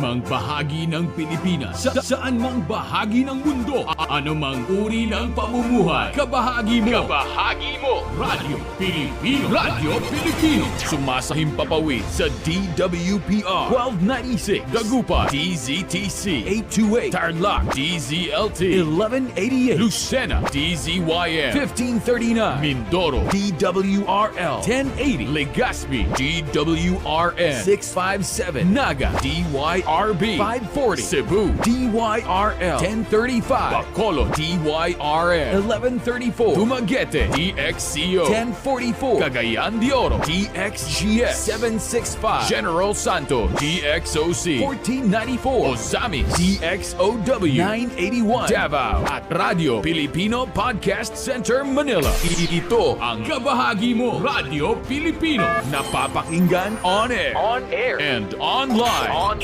sa buong mundo sa pamamagitan ng www.radiofilipino.com. Impormasyong may kalidad at serbisyong may halaga. Kasama, katuwang, kapinoy, kabahagi mo, Radio Filipino, Radio Filipino.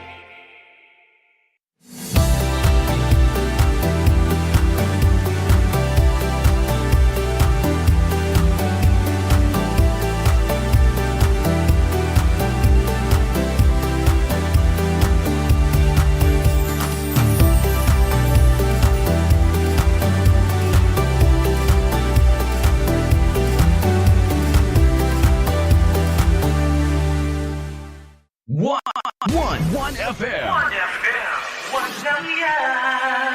This is your one. My only one. One lang yan. The only one. One FM. 96.1 Tarlac, 98.3 Lucena, 88.3 Legazpi, 96.1 Surigao, 95.9 Butuan, 92.1 Mindoro, 96.7 Tacloban, 99.3 Baler, 95.1 Puerto Princesa, Palawan. This is your one. Your only one. Your only one. One FM. One FM. Your only one FM. One FM.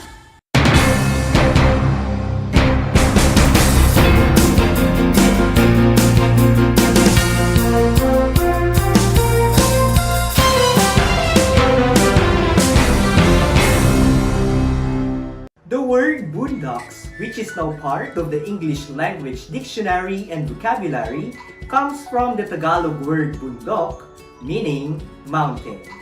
Catch Aral TarlakHenyo every Monday to Friday from 8:30 a.m. to 5:30 p.m. over Radio Filipino DCTC 828 and streamed live on Facebook page and YouTube channel of RTV Tarlac, Channel 26. I am Jeremiah Gahutan, your English teacher broadcaster. Let's learn English together only here on Aral TarlakHenyo.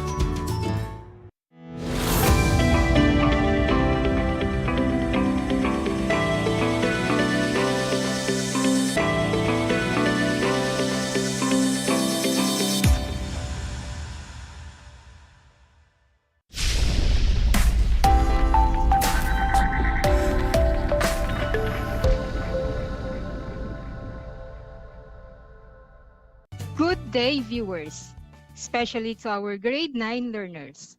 You are tuned in to our radio station committed to serve quality education at the comfort of your homes.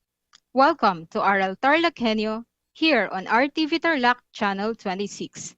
Simulcast over DCTC 828 Radio Filipino Tarlac. Streaming live also via Facebook page and YouTube channel of RTV Tarlac Channel 26. You can also watch us via Converge Cable TV Channel 100. Broadcasting live here in Bamban, Tarlac via remote live broadcast. This is Teacher Jennifer C. Tolentino, your English 9 teacher broadcaster for this episode. To our dear listeners out there, I hope you are all having a lovely day because for the next 25 minutes, we will all be learning and unlocking new knowledge and information that will surely be helpful to you. Are you ready for today's lesson? I'm sure you are. I'm excited to share with you our last lesson for Quarter 3 MELC 2, which is about determining the relevance and the truthfulness of ideas presented in the material viewed, focusing on the truthfulness of information in the material viewed. So without further ado, grab your learning activity sheet, activity notebook, and pen, then please be on your most comfortable seat, and let's get this session started. But before we continue with today's lesson, let us have a short recap of your learnings on the previous discussion. Last Tuesday, Teacher Jacqueline Tamayo discussed the second lesson of Quarter 3 MELC 2, and we learned that theme is the central underlying and controlling idea or insight of a work of literature. It is the idea the writer wishes to convey about the subject, the writer's view of the world, or a revelation about human nature. With that, I want you to determine the themes of the quotes in the following slides. Choose your answer from the options inside the box. Write the letter of your answers on your activity notebook, or you may comment your answers here in our live broadcast. Are you ready? Let's start. Number 1. Affection is when you see someone's strength. Love is when you accept someone's flaws. From One Day in 2011. Is it A, love, B, ambition, C, courage, D, hope, or E, friendship? The answer is letter A, love. When we see someone's strength, that is only affection. But when we accept someone's flaws, that is love. Did you get it correctly? Very good. Let's try number 2. There should be no boundaries to human endeavor. We are all different.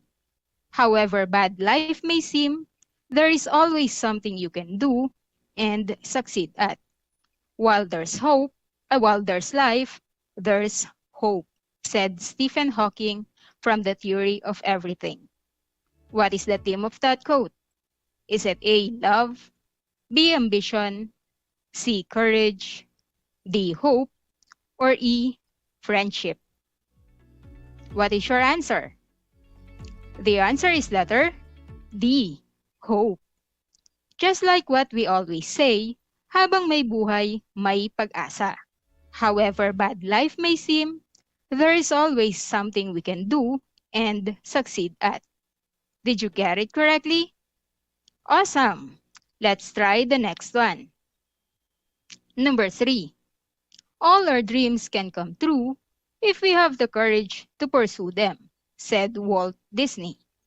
Is it A, love, B, ambition, C, courage, D, hope, or E, friendship? The answer is letter C, courage. All our dreams can come true, but we need to have courage or be courageous to pursue them. We need to get out of our comfort zones. Did you get it correctly? Amazing! So how did you perform? Did you get them all? That's great. I think you are now ready for today's lesson. For this episode, we will be discussing the last lesson of Quarter 3 MELC 2, and you are expected to, first, determine fake news, and second, distinguish the 3 forms of fake news. To start with, let us watch this short video clip.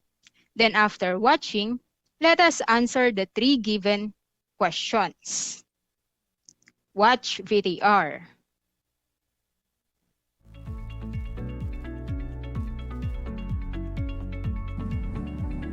Hey, do you know that Aviana is being bullied on Facebook? Really? That's too harsh. Yeah, right. But you know, I don't like her that much either. Maybe she deserves it. How could you say that? Nobody deserves to be bullied. And I'm not sure if you're aware, but bullying is actually a criminal offense punishable by law. Huh? Really now? What kind of punishment are you talking about? Well, I have just read an article about it last night. I remember it says on the Anti-Bullying Act of 2013, Section 2, that those who publicly dishonor or spread malicious rumors to someone may face a libel case. Oh, that sounds very serious. Can you tell me more about libel?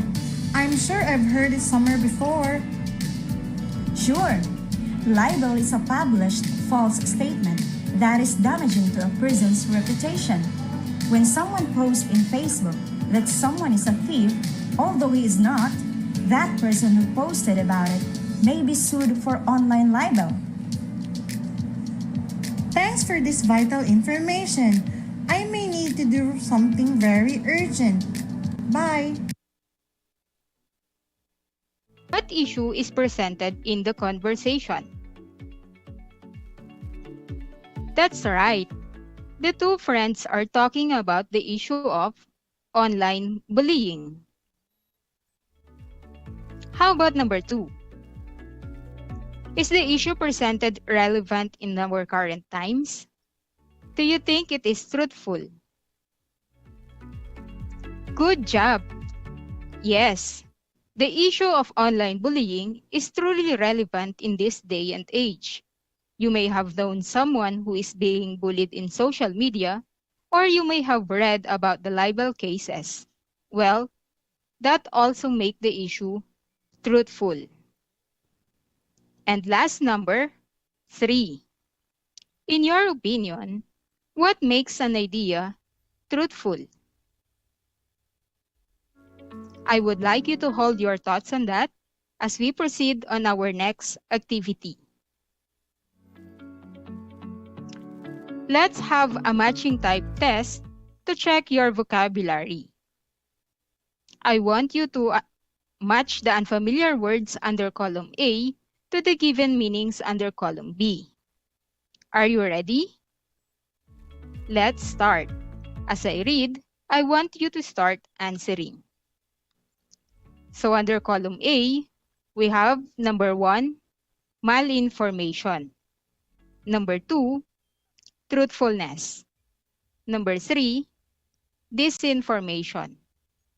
Number 4, fake news. And last, number 5, misinformation. We have your choices under column B. For letter A, information that is false and intentionally created to harm a person, social group, organization, or country. For letter B, information that is based on reality and is used to inflict harm on a person, social group, organization, or country. Letter C is considered as an information disorder. For letter D is the quality of being honest and not containing any lies. And for letter E, information that is false but not created with the intention of causing harm. You have 10 seconds to answer that activity.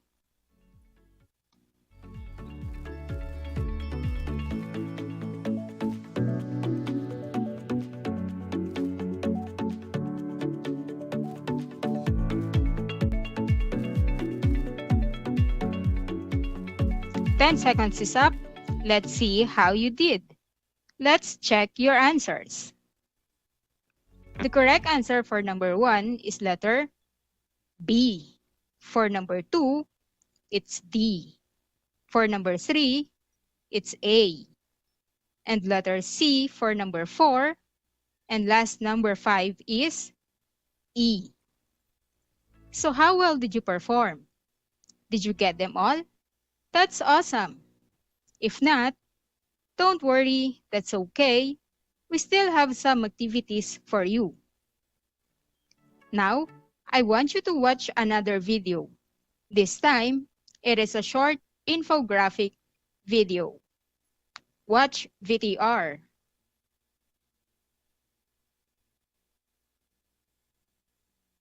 Stand by, ma'am.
The informational video you just watched supports the idea that we are indeed in the age of data.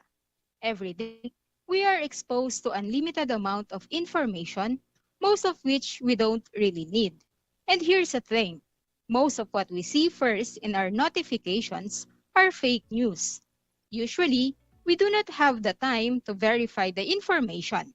And when we share this to our news feed, we end up spreading false information or fake news.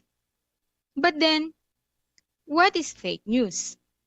According to UNESCO in 2018, in Fake News and Disinformation, a handbook for journalism, education, and training, fake news is considered as an information disorder.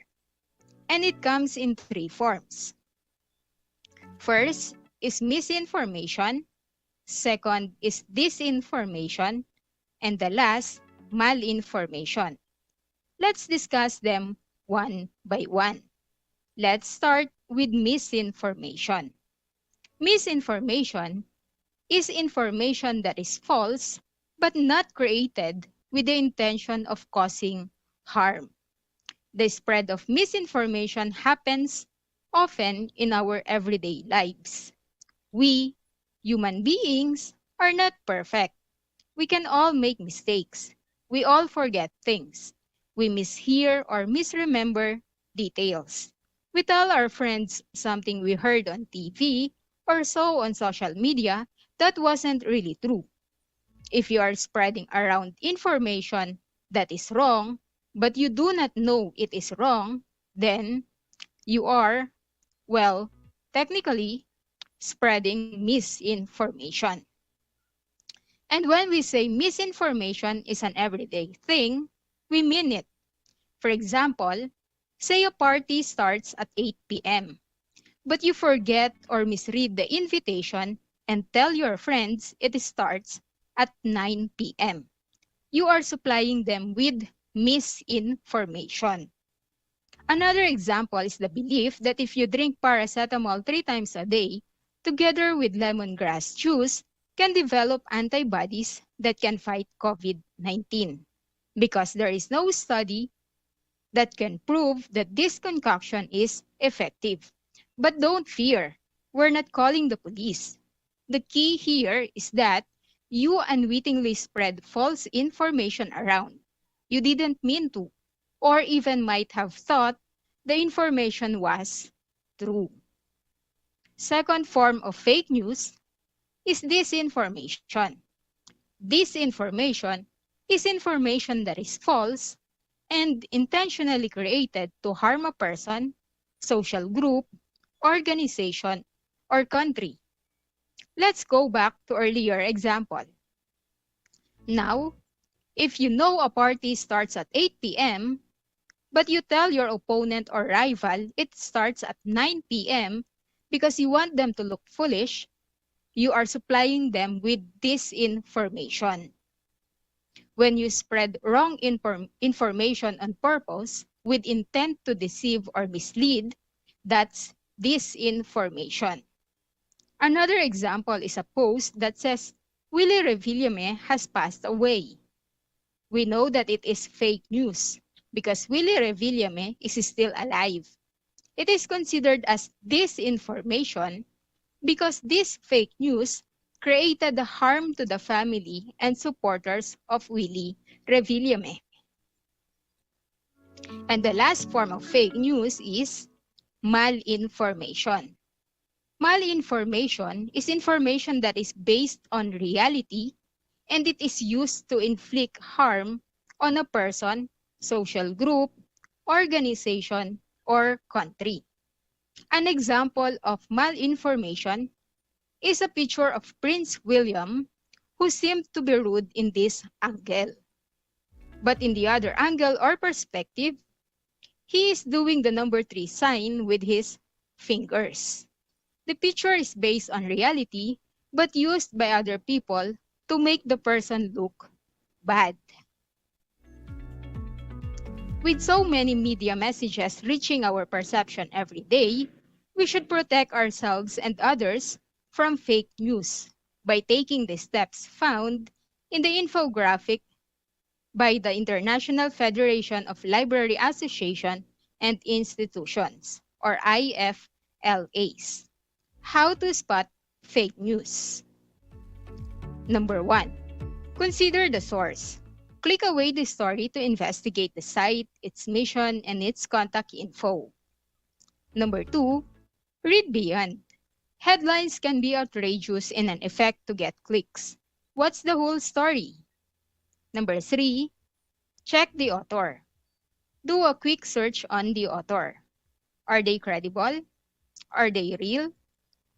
Number 4. Supporting sources. Click on those links. Determine if the info given actually supports the story.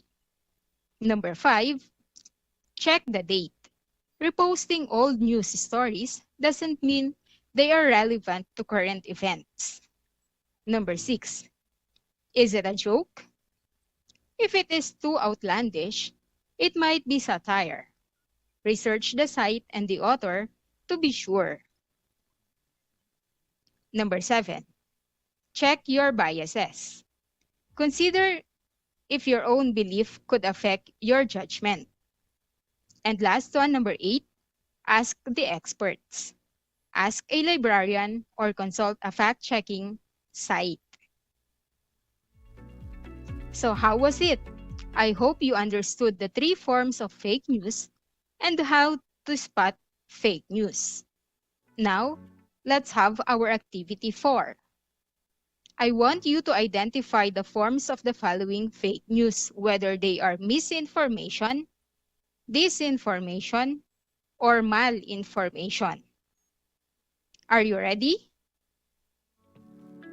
Let's have number 1. Is it misinformation, disinformation, or malinformation? If you answered misinformation, you are correct. Very good.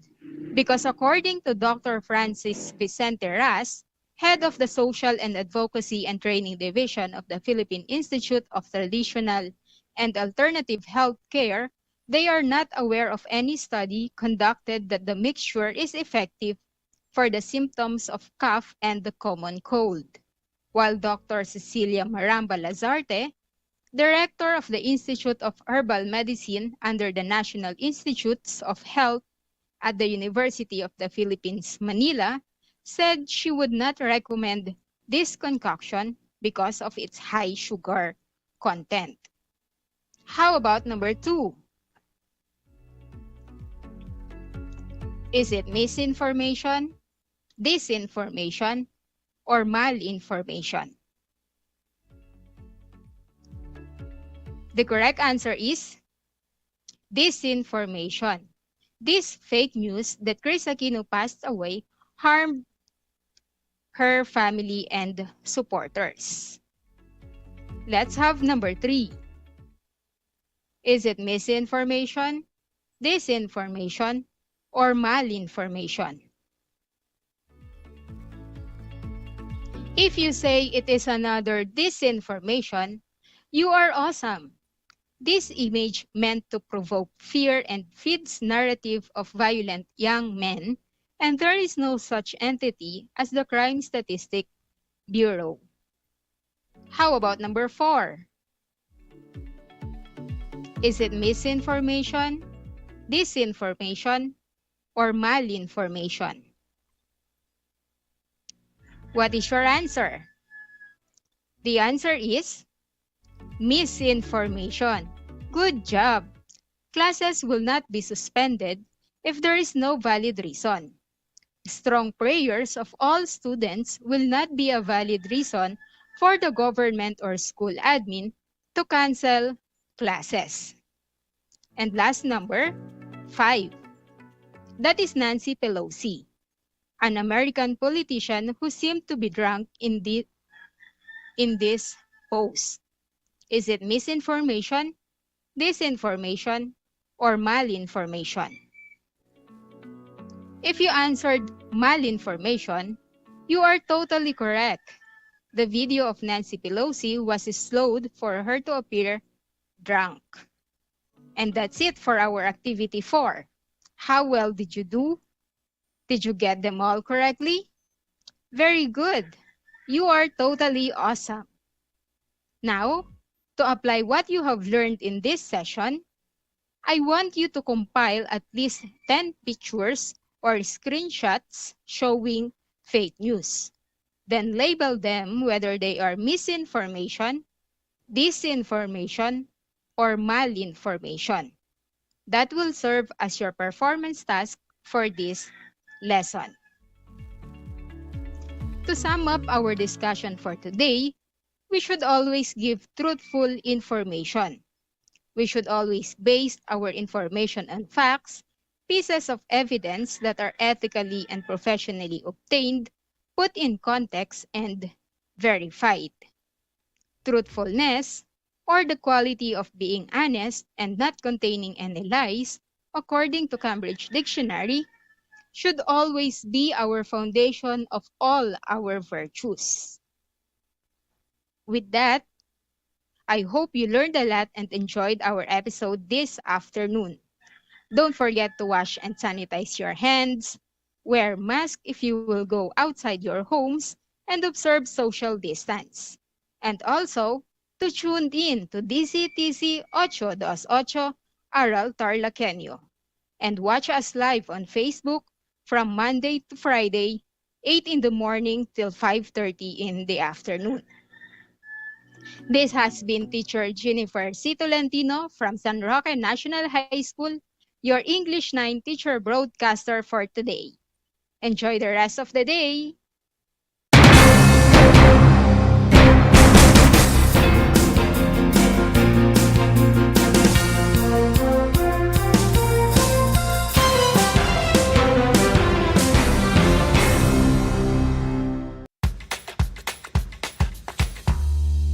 Alam niyo ba na ang whale shark ay hindi isang whale? Ang whale shark o butanding ay kinikilalang world's largest fish at tinatawag gentle giants. May sukat itong 12 meters. Maliliit ang ngipin ng butanding, kaya naman planktons o maliliit na hipon at isda lang ang kaya nilang kainin. Simula noong 2011, marami nang nahumaling mag-whale shark watching sa Oslo, Cebu. Alam niyo na, yan ang whale shark!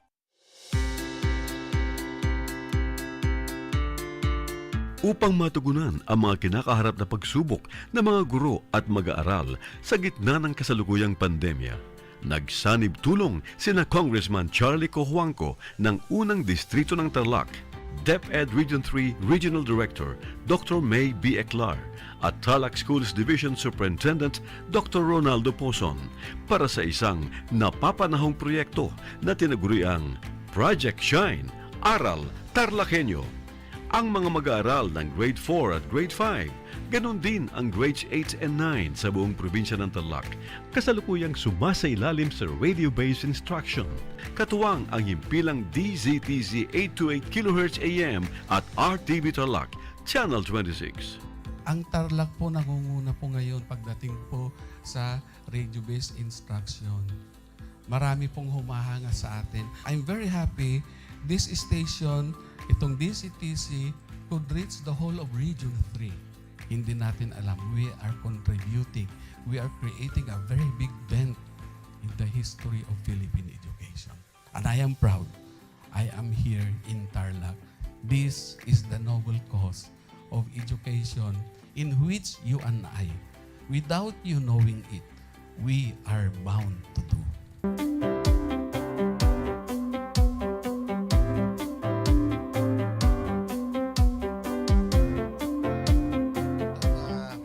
Project natin na Project Shine is a natural consequence dahil sa nangyari sa buong mundo. Let's continue to work together.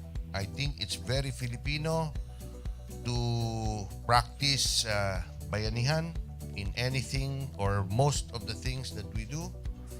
And this is a manifestation of that. No? We have private sector, we have DEPED, we have local government, all working together. And I hope the parents of some of these children, especially the parents that did not graduate from school or hindi nakapag-aral nung sila ay bata, sana naman gamitin na nila itong opportunity na mag-schooling na rin sila kasama ng mga anak nila para mag-bonding pati ang mga magulang sa mga bata. I look at this as doing God's work. Diba? So if you do God's work, it feels right. It's righteous. It's for good, not for evil. Good morning and happy learning, grade 4. Welcome to Aral TarlakHenyo here on RTV Tarlac, Channel 26. Simulcast over DZTZ 828, Radio Filipino Tarlac. I am Teacher Mercy Pacheco Bognot. This is Alistair Aidatu. I am Marie Josephine B. Andrade. I am Teacher Princess Marie M. Dueñas, and I will be your teacher broadcaster for today.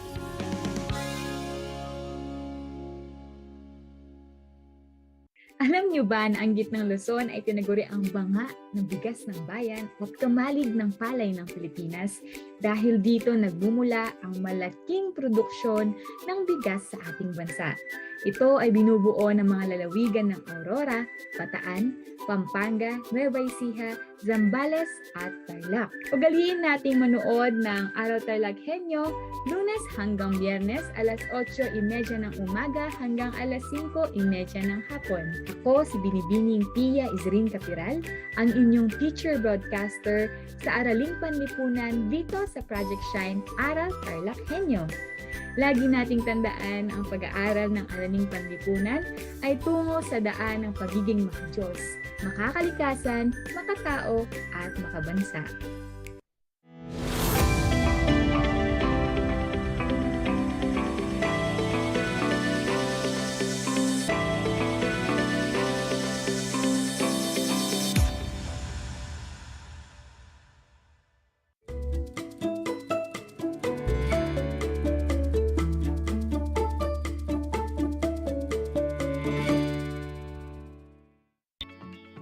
Welcome sa ating Aral TarlakHenyo ng Schools Division of Tarlac Province.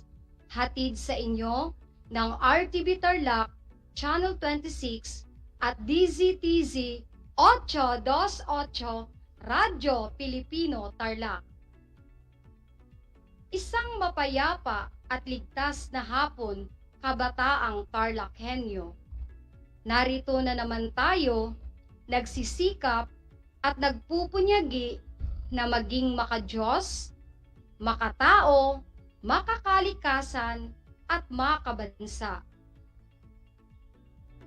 Kumusta na kayo mga ginigiliw kong Grade 9 Eco Learners? Ang aking pagbati at paghanga sa inyong masidhing pagpupunyagi sa patuloy na pag-aaral sa himpapawid upang matuto sa kabila ng hamon ng pagkakataon, ang COVID-19 pandemic.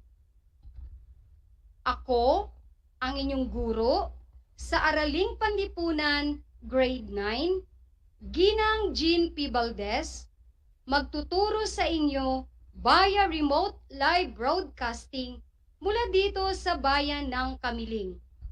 Sasamahan at gagabayan kayong maunawaan ang nilalaman ng ating aralin patungkol pa rin sa patakarang pananalapi.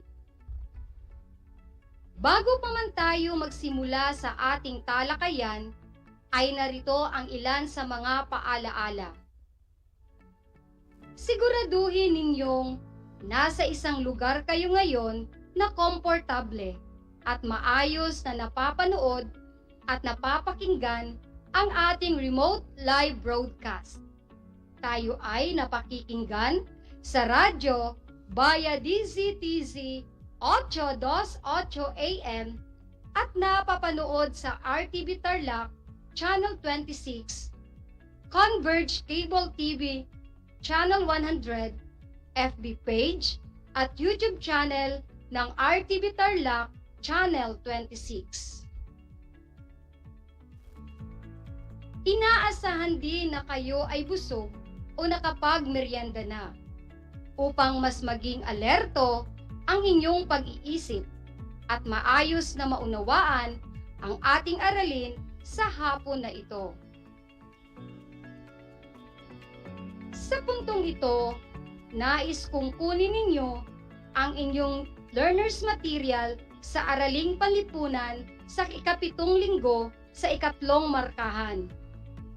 Sa mga mayroong kopya ng ating module, ay ilabas ninyo ang inyong module 5 na may pamagat na layunin at pamamaraan ng patakarang pananalapi. Ihanda rin ang inyong ballpen at sulatang papel upang maitala ninyo ang mga mahahalagang impormasyon na aking mababanggit. Ang ating paksang aralin ay patungkol sa layunin at pamamaraan ng patakarang pananalapi. Bago tayo magsimula sa ating paksa ngayong araw, ay alalahanin muna natin ang ating aralin noong nakaraang linggo. Natatandaan pa ba? Magaling! Sa nakaraang episode ay tinalakay natin ang konsepto ng patakarang pananalapi, ang gamit ng salapi at ang mga instrumento na ginagamit ng BSP o Bangko Sentral ng Pilipinas upang maipatupad ang patakarang pananalapi. Ang patakarang pananalapi ay may kinalaman sa pamamahala o pagkontrol sa supply ng salapi upang patatagin ang halaga ng salapi sa loob at labas ng bansa at tiyakin na magiging matatag ang buong ekonomiya. Ang anumang bagay na tinatanggap na pamalit ng mga produkto at serbisyo ay matatawag na salapi. Tinalakay din natin ang Bangko Sentral ng Pilipinas na tagapangasiwa ng salapi, pautang at pagbabangko. Nagpatupad ng expansionary money policy at contractionary money policy. Kapag ang layunin ng pamahalaan ay mahikayat ang mga negosyante na palakihin pa o magbukas ng negosyo, ipinapatupad nito ang expansionary money policy. Kapag ang pagtaas sa presyo ng mga bilihin at ng mga salik ng produksyon ay nagpatuloy, mas lalong tataas ang presyo at magpapatuloy ang mga pangyayaring unang nabanggit. Upang maiwasan ang kondisyong ito, karaniwang nagpapatupad ng contractionary money policy. Tinalakay din natin ang mga instrumento na ginagamit ng Bangko Sentral ng Pilipinas upang maipatupad ang patakarang pananalapi. Ito ay ang Fiat Money Authority, laang reserba o required reserve, pagdidiskwento, open market operation, pagbebenta at pagbili ng dayuhang salapi, at moral suasion. At ngayon, sa palagay ko ay handa ka na sa ating bagong paksa para sa araw na ito. Inaasahan na sa pagtatapos ng aralin na ito ay iyong masusuri ang layunin at pamamaraan ng patakarang pananalapi. Sa lahat po ng mga magulang at mag-aaral sa ika-9 na baitang na nanunood at nakikinig sa ating broadcast, kung kayo po ay may katanungan o nais linawin ukol sa ating paksa ngayong araw, maaari kayong magbigay ng mensahe sa aking messenger, facebook.com, Jean Paras Valdez, o kaya ay maaari din kayong tumawag o mag-text sa numerong naka-flash ngayon sa inyong TV screen. Bago natin simulan ang ating talakayan, ay atin munang sukatin ang inyong paunang kaalaman sa ating magiging paksa. Panuto, basahin at unawain ang mga salita. Isulat sa patlang ang IB kung ito ay institusyong bangko at IDB naman kung ito ay institusyong di bangko. Para sa unang bilang, ito ay ang mga kooperatiba. Ang tamang sagot ay IDB, institusyong di bangko. Magaling! Pangalawang bilang, commercial banks. Kung ang pinili mo ay IB, institusyong bangko, tama ka ulit. Pangatlong bilang, bahay sanglaan o pawn shop. IDB o institusyong di bangko ba ang isinulat mo? Tama ka ulit. Pang-apat na bilang, pag-ibig fund. Kung ang hula mo ay IDB, tumpak. Very good. Panghuling bilang, Rural Bank of San Leonardo. Ang tamang sagot ay IB or institusyong bangko. Mahusay! Sa lahat ng nakakuha ng perfect score, kayo ay aking binabati. Magaling! Sa hindi naman, huwag kayong malungkot. May pagkakataon pa sa mga susunod nating gawain. Mas pag-igihan pa ang pag-aaral. Sa puntong ito, tayo ay dadako na sa ating paksa. Mga bumubuo sa sektor ng pananalapi. Bigyan nating kahulugan ang salitang pag-iimpok at pamumuhunan. Ang pag-iimpok ay kitang lumalabas sa ekonomiya. Samantala, ang pamumuhunan ay ang pagbabalik nito. Ito ay nangangailangan ng sapat na salapi at ang namumuhunan ay gumagamit ng salapi o puhunan na hiram sa tao o sa bangko o sa ibang institusyong pananalapi. Ang salapi sa loob at labas ng ekonomiya ay marapat na mapangasiwaan ng maayos upang masiguro na maging matatag at malusog ang takbo ng patakarang pananalapi ng bansa.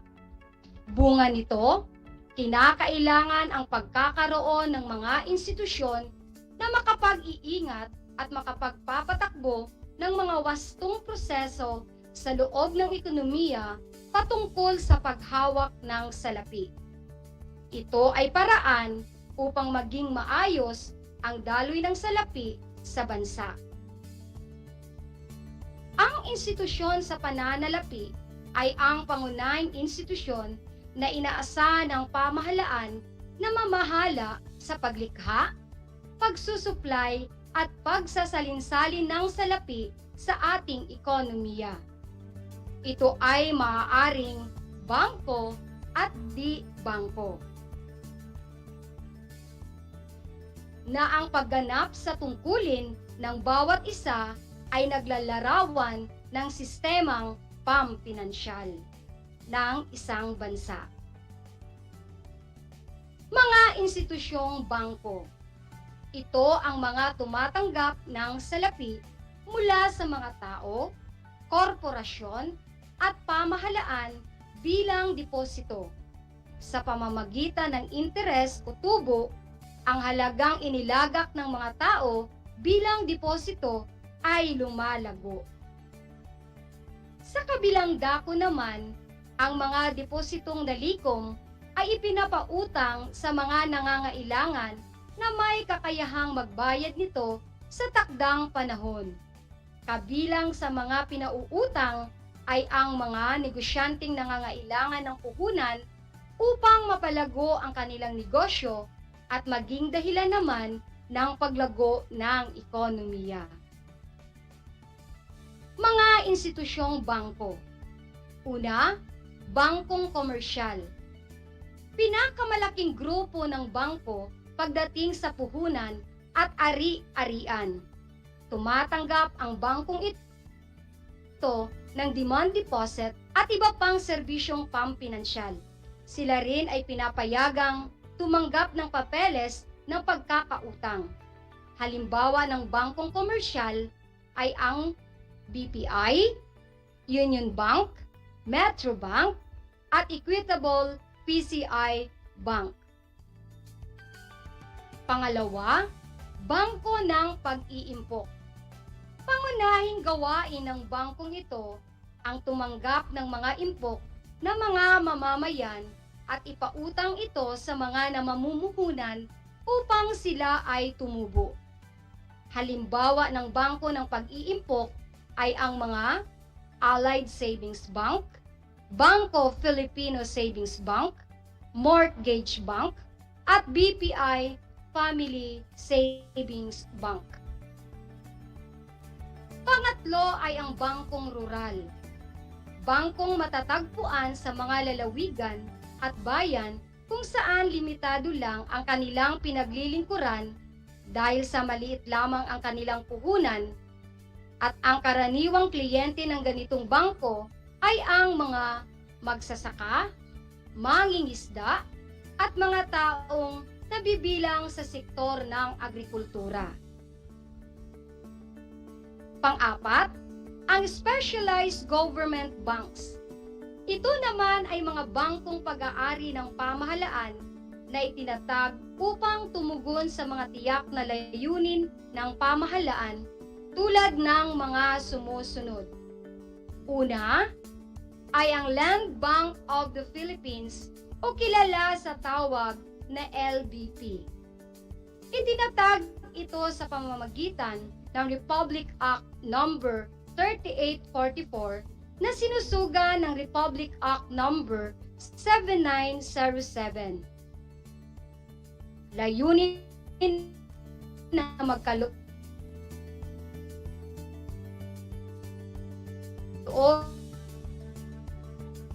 sa puhunan.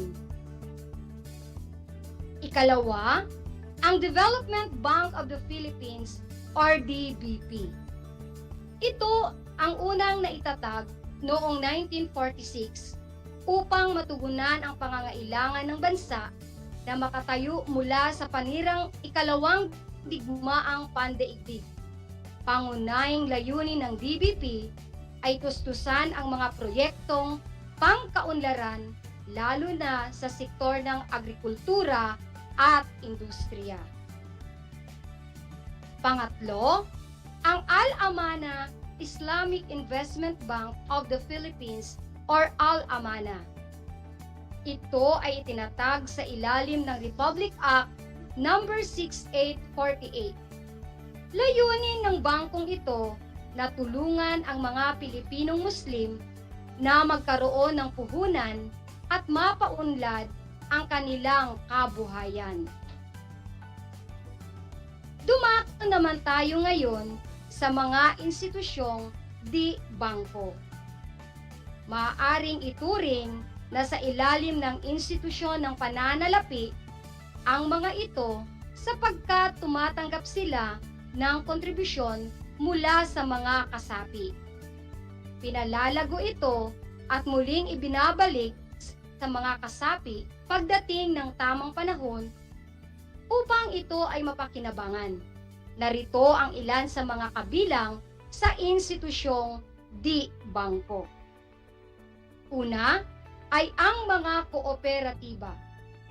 Isang kapisanan na binubuo ng mga kasapi na may nagkakaisang panlipunan o pangkabuhayang layunin. Para maging ganap na lehitimo, kailangan itong iparehistro sa Cooperative Development Authority or CDA. Pangalawa, ang kumpanyang siguro. Ito ay nahahati sa dalawa, ang pribado at pag-aari ng pamahalaan. Una, ang Government Service Insurance System or GSIS. Ito ay itinalaga upang mangolekta sa mga empleyado ng pamahalaan ng buwanang kontribusyon bilang pag-iimpok sa kanilang pagriretiro sa serbisyo sa pamahalaan. Pangalawa, ang Social Security System o kilala sa tinatawag na SSS. Ito ay itinalaga para mangolekta ng buwanang kontribusyon sa mga empleyado ng mga pribadong kumpanya. Sila ay tatanggap ng pensyon sa kanilang pagriretiro at nakasiguro rin sila sa anumang pangyayaring aksidente at iba pang pinsala sa katawan dulot ng kanilang trabaho. Pangatlo, sa institusyong di bangko ay ang mga bahay sanglaan o pawn shop. Ito ay nagpapautang ng salapi, ngunit may kolateral na karaniwang alahas, kasangkapan, o kagamitan at anumang mahahalagang bagay. Pang-apat naman ay ang pagtutulungan sa kinabukasan. Ikaw, bangko, industriya at gobyerno. Kilala sa tinatawag na pag-ibig fund na itinatag upang matulungan ang mga kasapi nito sa panahon ng kanilang pangangailangan, lalo na sa pabahay. Ang mga empleyado sa pamahalaan man o sa pribadong sektor ay kinakailangang maging kasapi nito. Ang mga taong may sariling negosyo at mga overseas Filipino workers ay maaaring maging voluntaryong kasapi. Panghuli, ang tagapagpalit ng dayuhang salapi o money exchanger. Ito ay nasa ilalim ng pamamahala ng Bangko Sentral ng Pilipinas o BSP upang legal na makapagpalit ng mga dayuhang salapi sa piso. Dadako naman tayo sa daigdigang institusyong pananalapi. Matapos ang ikalawang digmaang pandaigdig, lahat ng bansa ay naharap sa matinding kahirapan at pagkawasak ng ekonomiya dulot ng digmaan. Itinatag ang tatlong pangunahing institusyon upang mamahala sa gawaing rehabilitasyon at sa sistema ng pandaigdigang kalakalan. Ito ay ang World Bank o WB. Layunin nito na magbigay ng tulong pananalapi at payo sa mga bansang kasapi nito para sa kanilang programang pangkaunlaran, pagbawas sa kahirapan, at proteksyon sa pandaigdigang pamumuhunan. Pangalawa, ang International Monetary Fund. tumitingin sa pandaigdigang sistema ng pananalapi sa pamamagitan ng pag-aaral sa palitan ng dayuhang salapi at balanseng kita ng mga bansa sa mundo. Ito rin ay nagbibigay ng teknikal at tulong pinansyal kapag may pangangailangan at may humingi ng tulong. Pangatlo, General Agreement on Tariff and Trade or GATT. Naitatag ito upang itaguyod ang internasyonal na kalakalan sa pamamagitan ng pagbawas o pagtatanggal ng mga hadlang sa kalakalan katulad ng taripa o kota. Ang mga institusyong bangko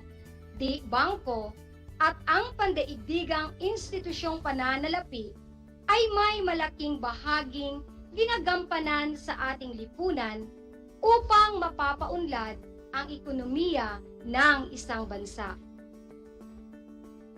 Sa susunod na episode ng AP Grade 9 ay ating tatalakayin ang pag-iimpok at pamumuhunan bilang salik ng ekonomiya. Lagi kayong tumutok sa ating Project Shine, Aral TarlakHenyo, upang matuto at kayo ay magabayan sa pagsagot ng inyong module. Kung may mga katanungan, huwag magdalawang isip na imensahe ang inyong guro. Inaasahan ko na kayo ay natuto sa ating talakayan sa araw na ito. Muli, ako ang inyong guro sa Araling Panlipunan Grade 9, Ginang Jean P. Valdez, mula sa Bilad High School, na nagsasabing ang pag-aaral ng Araling Panlipunan ay daan sa pagiging makadiyos, makatao, makakalikasan, at makabansa. Hanggang sa muli!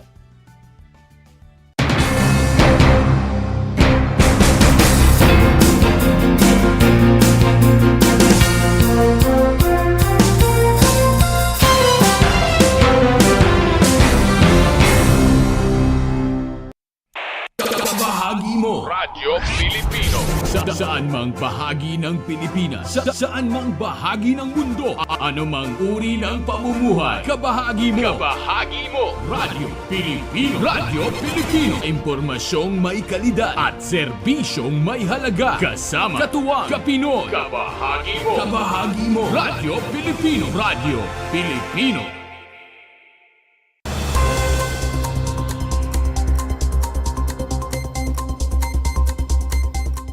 Pinangunahan kamakailan ni Congressman Jaime Coangco ang naganap na blessing and ribbon cutting ng bagong covered court sa Santa Maria, Camiling, Tarlac. Kasama ni Congressman Jaime sa aktibidad, sina Barangay Santa Maria Captain Santiago Apostol, Camiling Mayor Erlen Agustin, Cap Albert Jose at si SK Federation President Jude Basilio. Lubos naman ang pasasalamat ni Congressman Jaime na makasama ang mga ito. Ang naganap na blessing and ribbon cutting ay dinaluhan din ng ilang mga residente.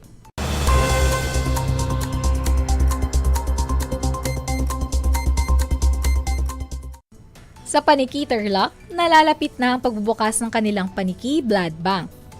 Ibinahagi kamakailan ng munisipalidad ng Paniki na personal na tinanggap kamakailan ni Paniki Mayor Max Rojas ang Authority to Operate Certificate ng Blood Bank mula kay Mr. Luciano Paras ng Philippine Red Cross Tarlac. Kaugnay nito, inanunsyo naman ni Mayor Max ang formal na pagbubukas ng Blood Bank sa darating na May 15. Ang Paniki Blood Bank ay isa sa mga programang tinutukan at handog ni Mayor Max at Vice Mayor Ben Rojas upang mapangalagaan ang kalusugan ng kanilang mga kababayan.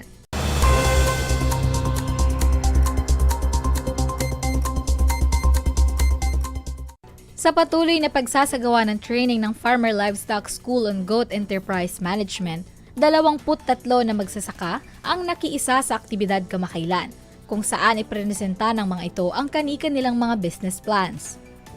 Layunin ng aktibidad na makapagbigay ng sapat na kaalaman sa mga lumahok tungkol sa pagtatayo ng kanilang kumikitang negosyo sa pamamagitan ng pag-aalaga ng mga tupa at kambing. Ginanap ang training sa City Veterinary Office sa pangunguna ni Dr. Noel Suliman, katuwang si Agriculture Technologies Rolly Gonzales. Patuloy naman ang suporta ni Tarlac City Mayor Christy Angeles sa mga programang nakasentro sa pagtulong sa mga Tarlakhenyo.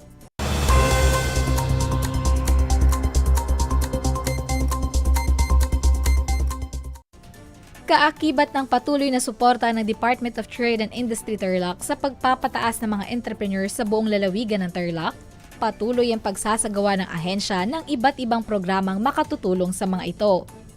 Kamakailan, nag-organisa ang DTI Tarlac ng seminar tungkol sa kung paano magsisimula ng negosyo at skills training sa pagpoproseso ng sweet potato sa San Clemente, Tarlac. Sa pakikipagtulungan ng DTI sa peso ng munisipalidad, 29 ang lumahok sa aktibidad. Karamihan sa mga ito ay miyembro ng Women's Association na binuo ng LGU ng San Clemente, work immersion trainees at mga entrepreneurs.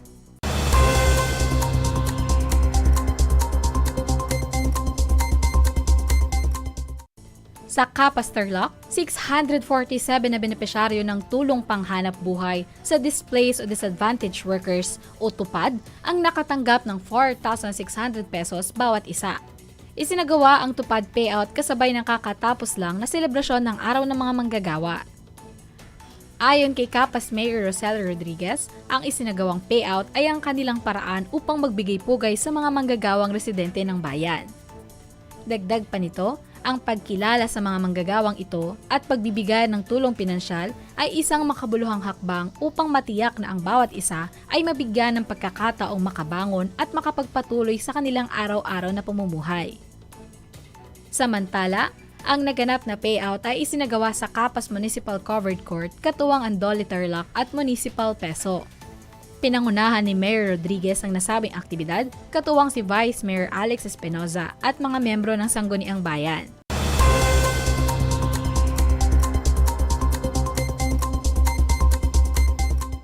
One FM.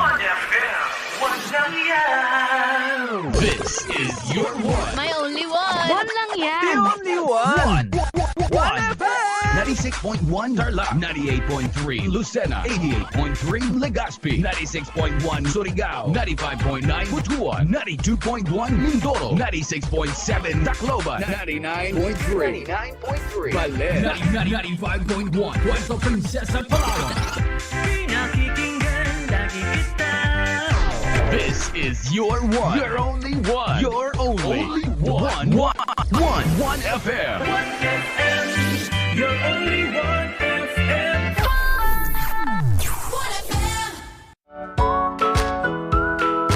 How are you today? Hello, everyone. Hello, learners of Tarlac. Good morning, Math Talino Grade 4 learners. Welcome to Aral TarlakHenyo here on RTV Tarlac Channel 26. Simulcast over DCTC Radyo Pilipino Tarlac. I'm Sir Glenn, your teacher broadcaster. Broadcasting live here at Paniki Tarlac. Remotely here in Concepcion, Tarlac. Live here at Barangay Pedro Elquines, Mayantok, Tarlac. Broadcasting live from Ramos National High School. Your anchor teacher today for grade 9 mathematics. Your partner in education this time of pandemic.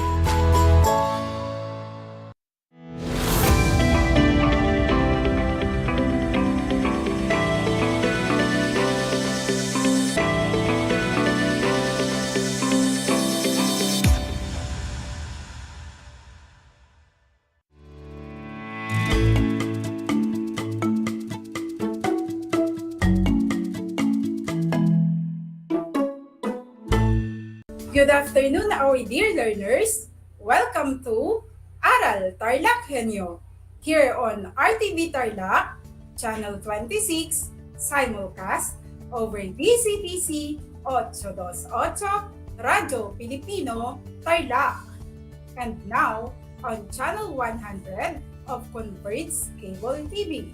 I am Marinel A. Carriaga, your teacher in TLE 9, live from Kalibungan High School, teaching you with the skills in TLE 9, Home Economics, Cookery.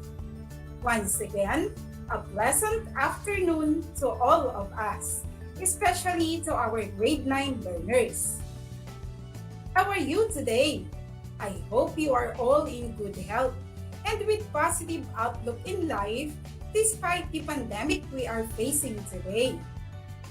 At this point, I want you to prepare your self-learning module in Cookery 9 and learning activity sheets, as well as your pen and notebook, so that you may take down some of the important notes to remember as we go along with the lesson.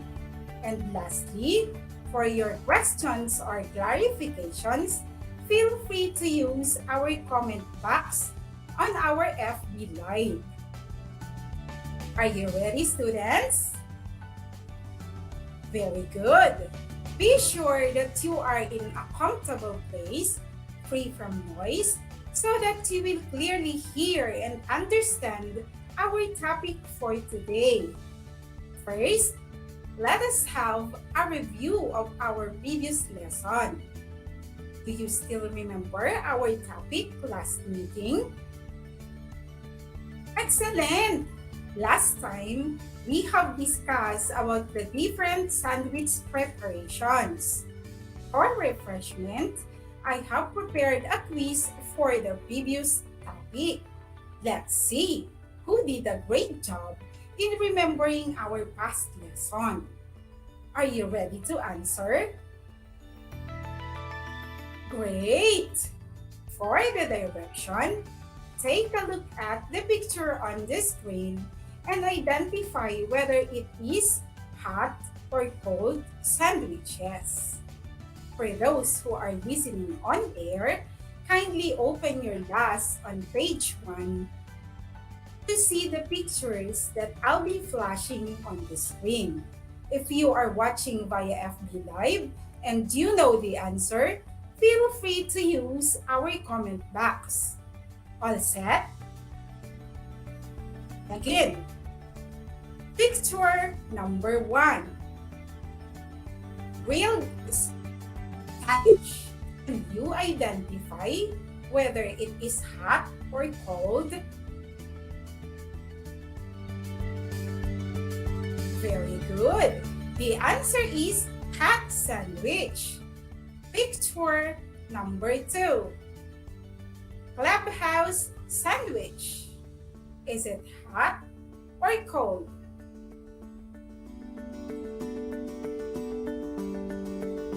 If your answer is cold, then you got it right. Picture number 3.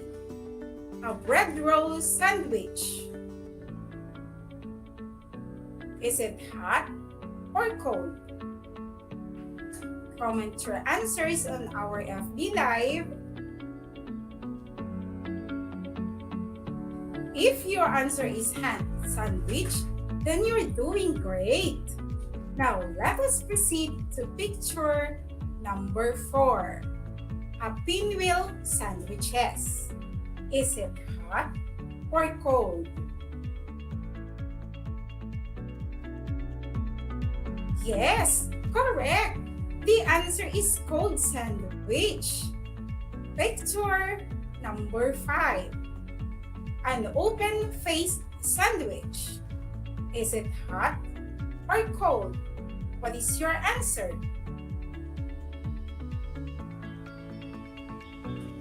Very good. The answer is cold sandwich. How was your score? If you got 5, excellent. If you got 4, very good. If you got 3, good job. And if your score is 2 or lower, I suggest pay more attention on your studies next time. Now, let's move on to our topic for today. But before that, these are the gallery pictures of different varieties of sandwiches. Do you have now in mind the words that are associated from these pictures?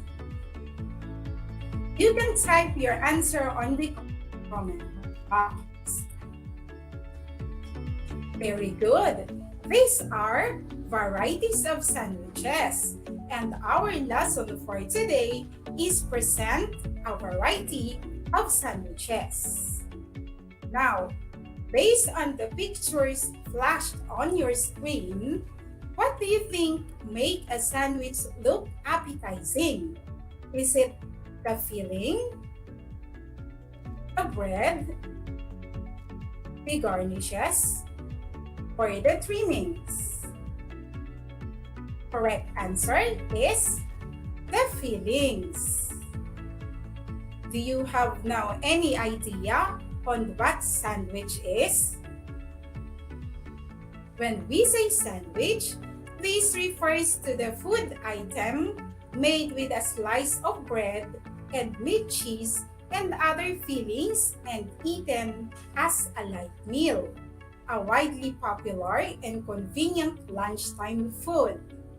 Quickly made and served, adaptable to many variations that satisfies nearly every taste and nutrition requirement. Sandwiches come in different shapes, colors, and served in variety of ways. Now, let us proceed to the portion and control sandwiches and its ingredients. Portion control is necessary to proportionate the weight, scoop, and slice of food items like ham and roasted beef. Other ingredients can be proportion controlled by slicing the meat thinly and correctly. For sandwich fillings, you can use scoops.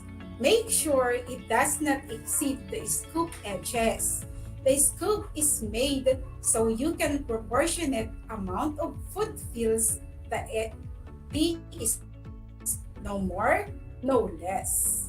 Sliced items are portioned by count. If portioning is by count, take care to slice to the proper thickness. If done by weight, each portion can be placed on a square of waxed paper or stuck in a container. Now, let us proceed to creative sandwich presentation. Picture number 1. Sandwiches should be attractively served on plates for individual serving or on platters for multiple serving. The plate or platters can be decorated with suitable ingredients to enhance the overall presentation.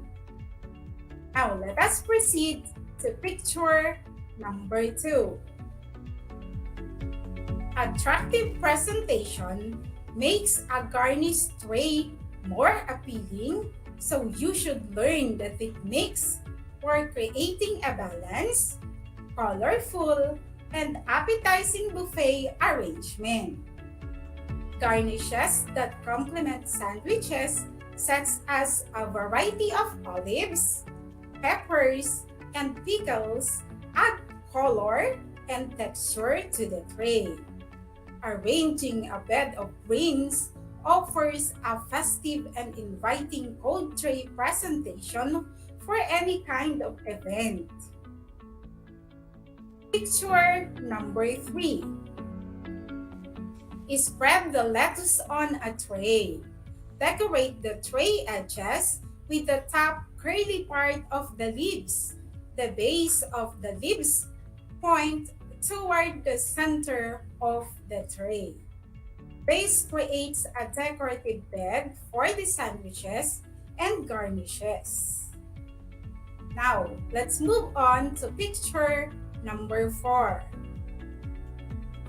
Spear the center of each sandwiches with a long toothpick if the sandwich are layered, such as clubhouse sandwiches or slices of submarine sandwiches.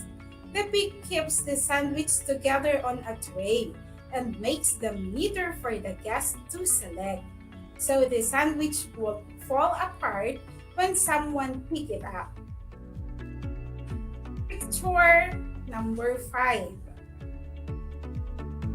Arrange the sandwiches by with the content exposed to make sandwich selection more obvious. Picture number 6.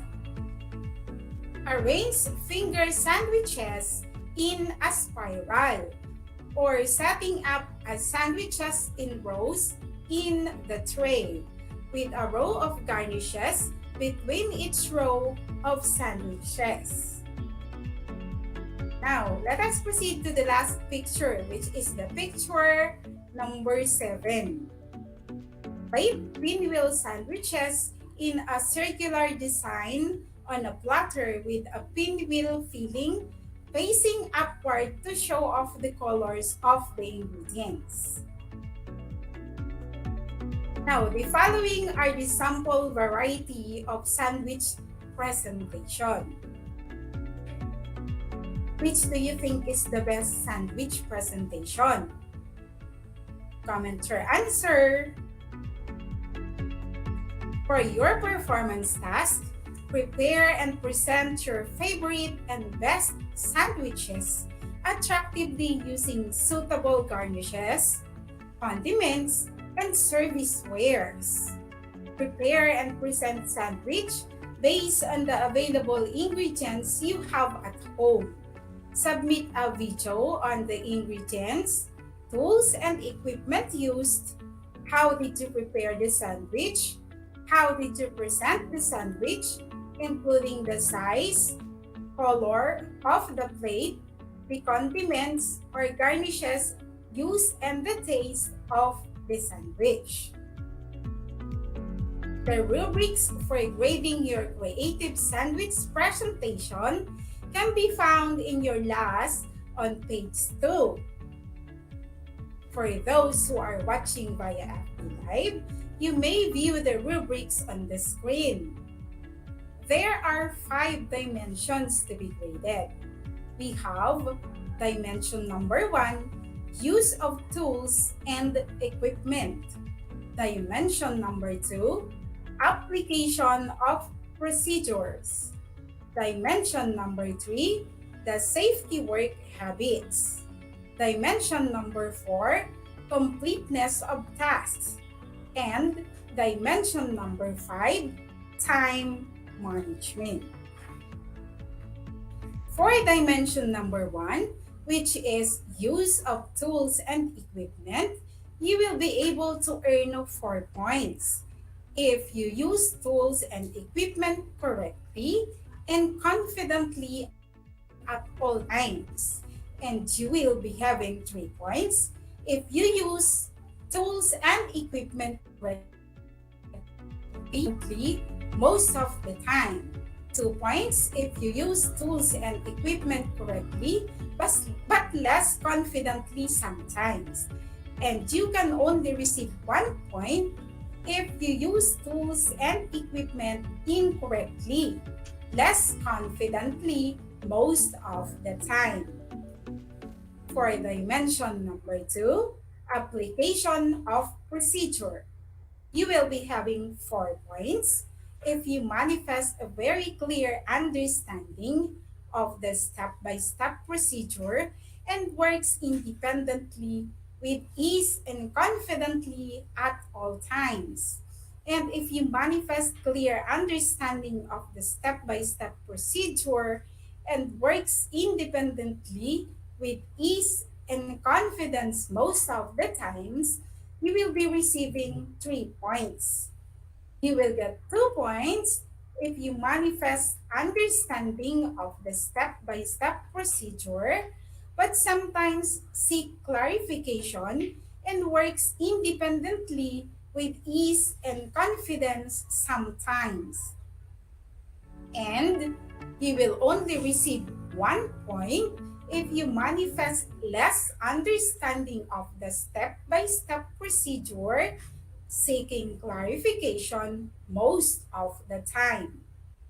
Now, let us proceed to dimension number 3, which is the safety work habits. You will earn 4 points if you observe safety precautions at all times. 3 points if you observe safety precautions most of the time. You will get 2 points if you observe safety precautions sometimes, but you will receive 1 point if you don't observe safety precautions most of the time. Now, for dimension number 4, completeness of tasks. You will get 4 points if task is completed following the procedures in the activity, improvement, and innovations. 3 points if task is completed following the procedure in the project plan. You will get 2 points if task is nearly completed following the procedures in the project plan, but you will only receive 1 point if the task is started but not completed following the procedures in the project plan. For dimension number 5, time management. You will get 4 points if you work completed ahead of time. 3 points if work completed with allotted time. You will get 2 points if you work completed 8 hours and beyond, and 1 point if you work completed in a day and beyond. So that would be the rubrics of your performance tasks. Do you have any question or clarification, my dear grade 9 learners? Okay, so if none, let us now proceed in the assessment. So for our assessment, answer the following in your activity notebook. And for those who are watching via FB Live, feel free to comment on your answers in our chat box. For the direction, write true if the statement is correct, and false if the statement is wrong. All right. For question number 1, portion control is necessary to proportionate the weight. Is that true or false?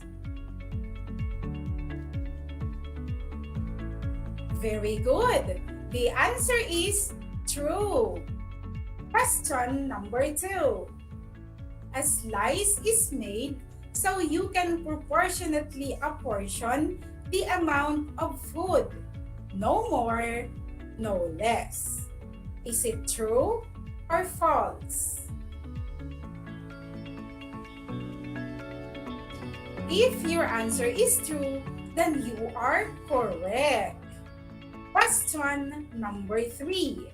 Attractive presentation does not make a garnished tray appealing. Is it true or false? Comment your answer. If your answer is false, then you're doing great because attractive presentation makes a garnished tray more appealing. Now, let us proceed to question number 4. Garnishes complement sandwiches. Is it true or false? Yes, correct. The answer is true. Now, let us proceed to the last question. Question number 5. Food sanitation is important to avoid cross-contamination and protect customer from illness. Is that true or false? What is your answer?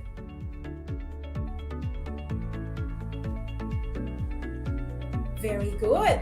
The answer is true. Now, count your scores. Did you get a perfect score? Excellent! Congratulations!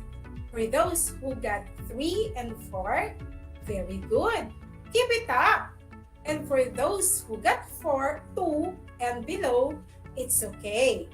Take time to study harder until you get familiar with the lesson. For a friendly reminder, there is a great variety of sandwiches that we can prepare. In order to make delightful sandwiches, we should take into consideration the following: the appropriate combination of ingredients, neatness of presentation, and most especially, the nutritive value of the product. I hope you have learned a lot in our topic today. Keep watching on RTV Channel 26 for more updates. Remember, students, in TLE, we aim for knowledge, skills, and progress. Still tune in to your favorite school on the air. This is Project Shine, Aral TarlakHenyo, brought to you by the Department of Education, Division of Tarlac Province, in cooperation with DZPC 828 Radio Pilipino. Until our next episode for another fun learning experience in Cookery 9. Learners, if you haven't liked and shared our FB page, please like it and share it now. Before I end my pairing session, I just want to take a minute to extend my gratitude to our ever-supportive education program supervisor in EPP TLE, Dr. Nancy C. Dolorosa, for giving me this opportunity, as well as to our energetic school head, Sir Henry A. Kabakungan, Sir Emerson M. Galano, for the technical assistance, and of course, to Ma'am Maridel B. De La Cruz for my scriptwriter, and to all my colleagues for all the men. A big thanks for the trust. Also, I would like to take this opportunity to greet our beloved faculty president who is celebrating her 60th birthday.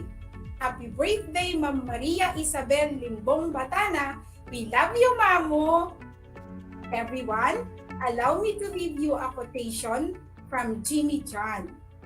Life is like a sandwich. You have to fill it with the best ingredients. Once again, this has been your teacher broadcaster, Ma'am Dan Agustin Rayaga from Kalibungan High School. Angat Tarlac. Until next time, God bless everyone.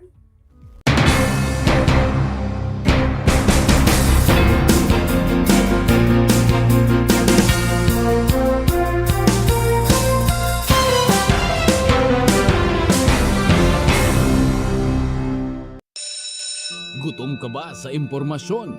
May na-miss ka bang subject at leksyon? Gusto mo bang alalahanin ang nakaraan o dagdagan ang iyong kaalaman?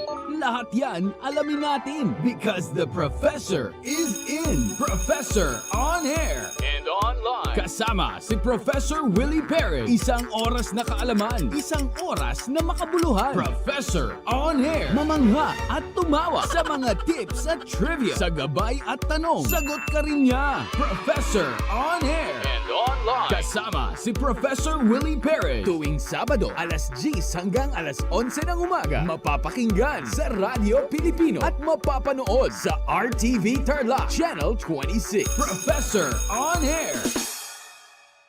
Wagi sa kaalaman. kabahagi sa kaligtasan. Gana sa karaman kaparte sa seguridad. Analo at kakapatan, kabiyangan at kilalaban. Narito ang mga dapat gawin kapag may sunog. Kung nasusunog na ang bahay, lumabas agad. Huwag nang magsalba pa ng gamit. Tumawag agad sa fire department o humingi ng tulong sa mga kapitbahay. Takpan ang bibig at ilong upang hindi makalanghap ng usok. Maaari ring gumamit ng panyo o tuwalya. Kung hindi makalabas, pumunta sa anumang bagay na makakapukaw ng atensyon. Kung sakaling mahagip ng apoy ang damit, magpagulong-gulong sa sahig hanggang mawala ito.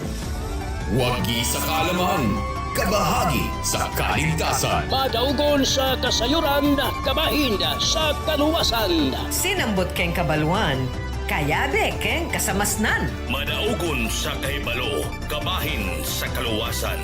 Isang mahalagang paalala mula sa Kabahagi Mo, Radyo Pilipino.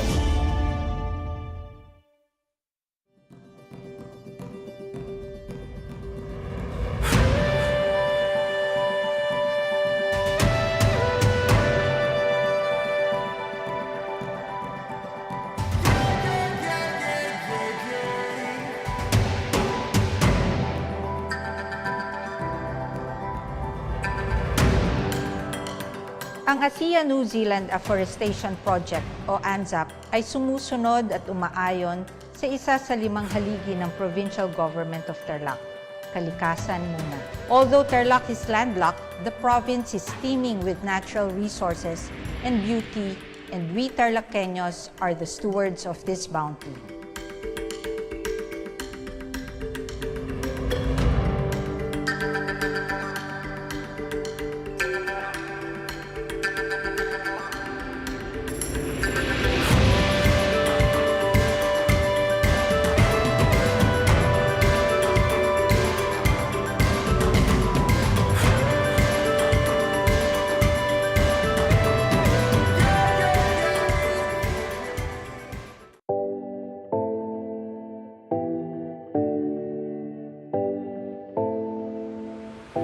Alam niyo ba na ang 2014 Philippine Basketball Marathon ay ang pinakamahabang basketball match ayon sa Guinness World of Records?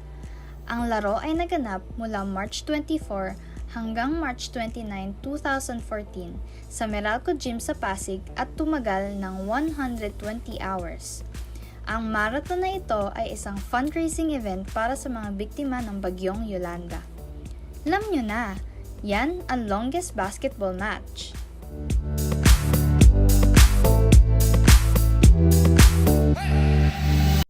Kumusta mga giliw kong tagapakinig? Nagbabalik ang inyong paaralang panghimpapawid. Aral TarlakHenyo sa RTV Tarlac, Channel 26 at sa bayang naririnig sa DCTC 828 Radyo Pilipino Tarlac. Tayo rin ay napapanood sa FB Live ng RTV Tarlac Channel 26. Sumasahim papawid mula sa bayan ng Pura Tarlac, mula sa bayan ng San Clemente, mula rito sa Purok Elementary School, Pura Tarlac, sa bayan ng Kapas Tarlac. Ako, ang inyong guro,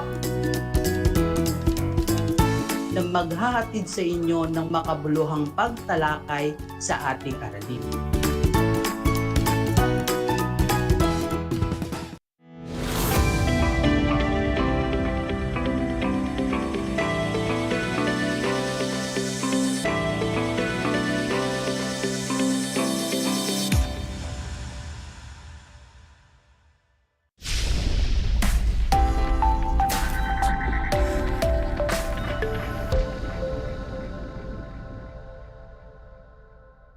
Ladies and gentlemen, good day to all our listeners out there, especially to all grade 9 students. Welcome to Aral TarlakHenyo here on RTV Tarlac Channel 26, simulcast over DCTC, Radyo Pilipino Tarlac. I am Cesar Rim Embergara, or you can call me Sir Rim, your teacher broadcaster for Health 9. And who will help you understand and aiming for a fruitful learning experience on our lesson today. So sit back, enjoy and relax, my dear grade 9 learners from all over the Tarlac province as we go over our 25 minutes discussion on the air. I just want to make some important reminders before listening to our broadcast. Make sure that you are in a quiet, relaxed, comfortable place, and with the guidance of your parent or guardian when listening or watching. And of course, make sure that you have a copy of your module, learning activity sheet, or compendium to better understand our interesting lesson today. The third quarter lesson in Health 9, Quarter 3, Week 7, Day 3 in Broadcasting, carrying and transporting an injured person is a great help to one another. This module will be challenged to analyze situation, and you can use your muscular endurance to transfer and carry an injured person to a safer place. So grade 9 learners, are you all now ready to learn and participate on the 25 minutes discussion on air? I guess you are now ready to learn and participate. And but before we proceed to our topic, let me just check first if you still remember your previous lesson that you had with your teacher. And for me to check your responses, you can post your answers on our Facebook live streaming, post a message on our group chat, or you can PM me through my number 0906 381 3785. In that way, I can check if you are with me on this broadcast. Again, you can PM me through my number 0906 381 3785. In that way, I can check if you are with me on this broadcast. Last time, Teacher Abby discussed about first aid. And today, we will be having a short review about the lesson that you had with your teacher. And of course, first, I'm going to show you a short video clip connected to first aid. And of course, you will identify the parts of bandage and the different types of folding. Again, all you have to do, grade 9 students, is to watch it carefully.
That's it. You know how to apply the basic parts of bandage and of course the different types of folding. And of course, this type of folding will be useful in such giving first aid to a person who got injured. And of course, I strongly believe that this type of folding will be useful in case of emergency. And of course, to better understand your previous topic discussed by Teacher Abby last time, we will be having a short review. And of course, we will be having a short game entitled Name Me. I will give you the meaning and description as well as the picture. Then all you have to do is to identify its name after I counted 3, 2, 1, go. Okay? Again, you can post your answers on our Facebook live streaming, post a message on our group chat, or you can PM me through my numbers 0906 381 3785. And of course, you can write your answers on your activity notebook in MAPE 9. Okay, let's start now our short game. Number 1. It is a piece of sterile cloth that covers a wound to prevent infection and stop bleeding. Grade 9 students, okay, name me in 3, 2, 1, go. What do you think is the answer for this question? Okay, most of you answered dressing on our Facebook live streaming. Very good, grade 9 students, you've got the correct answer.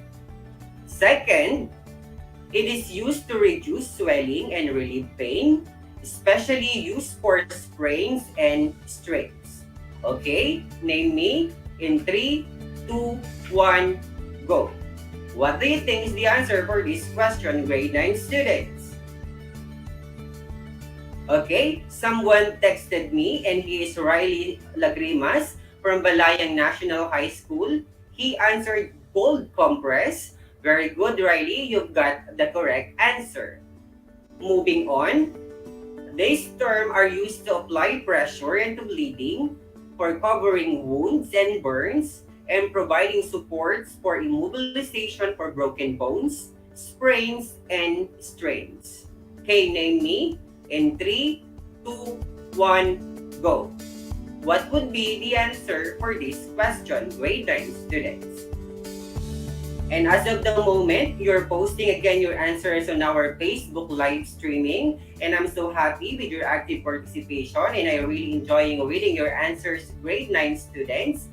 And the answer given by Kaisel from Tarlac National High School is bandaging. Okay, you've got the correct answer, Kaisel. Next in line, it is a collection of supplies and equipment that used to give medical treatment.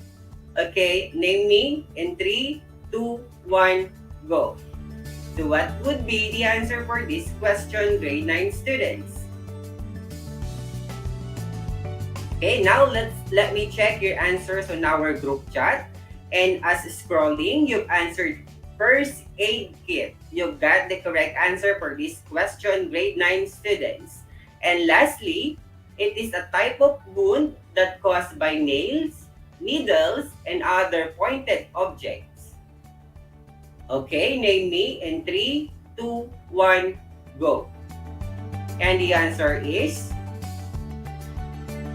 okay, if your answer is puncture, grade 9 students from all over the Tarlac province, you've got the correct answer. And I'm so happy with your active participation, grade 9 students, and I'm so glad that you still remember our previous lesson in Health 9.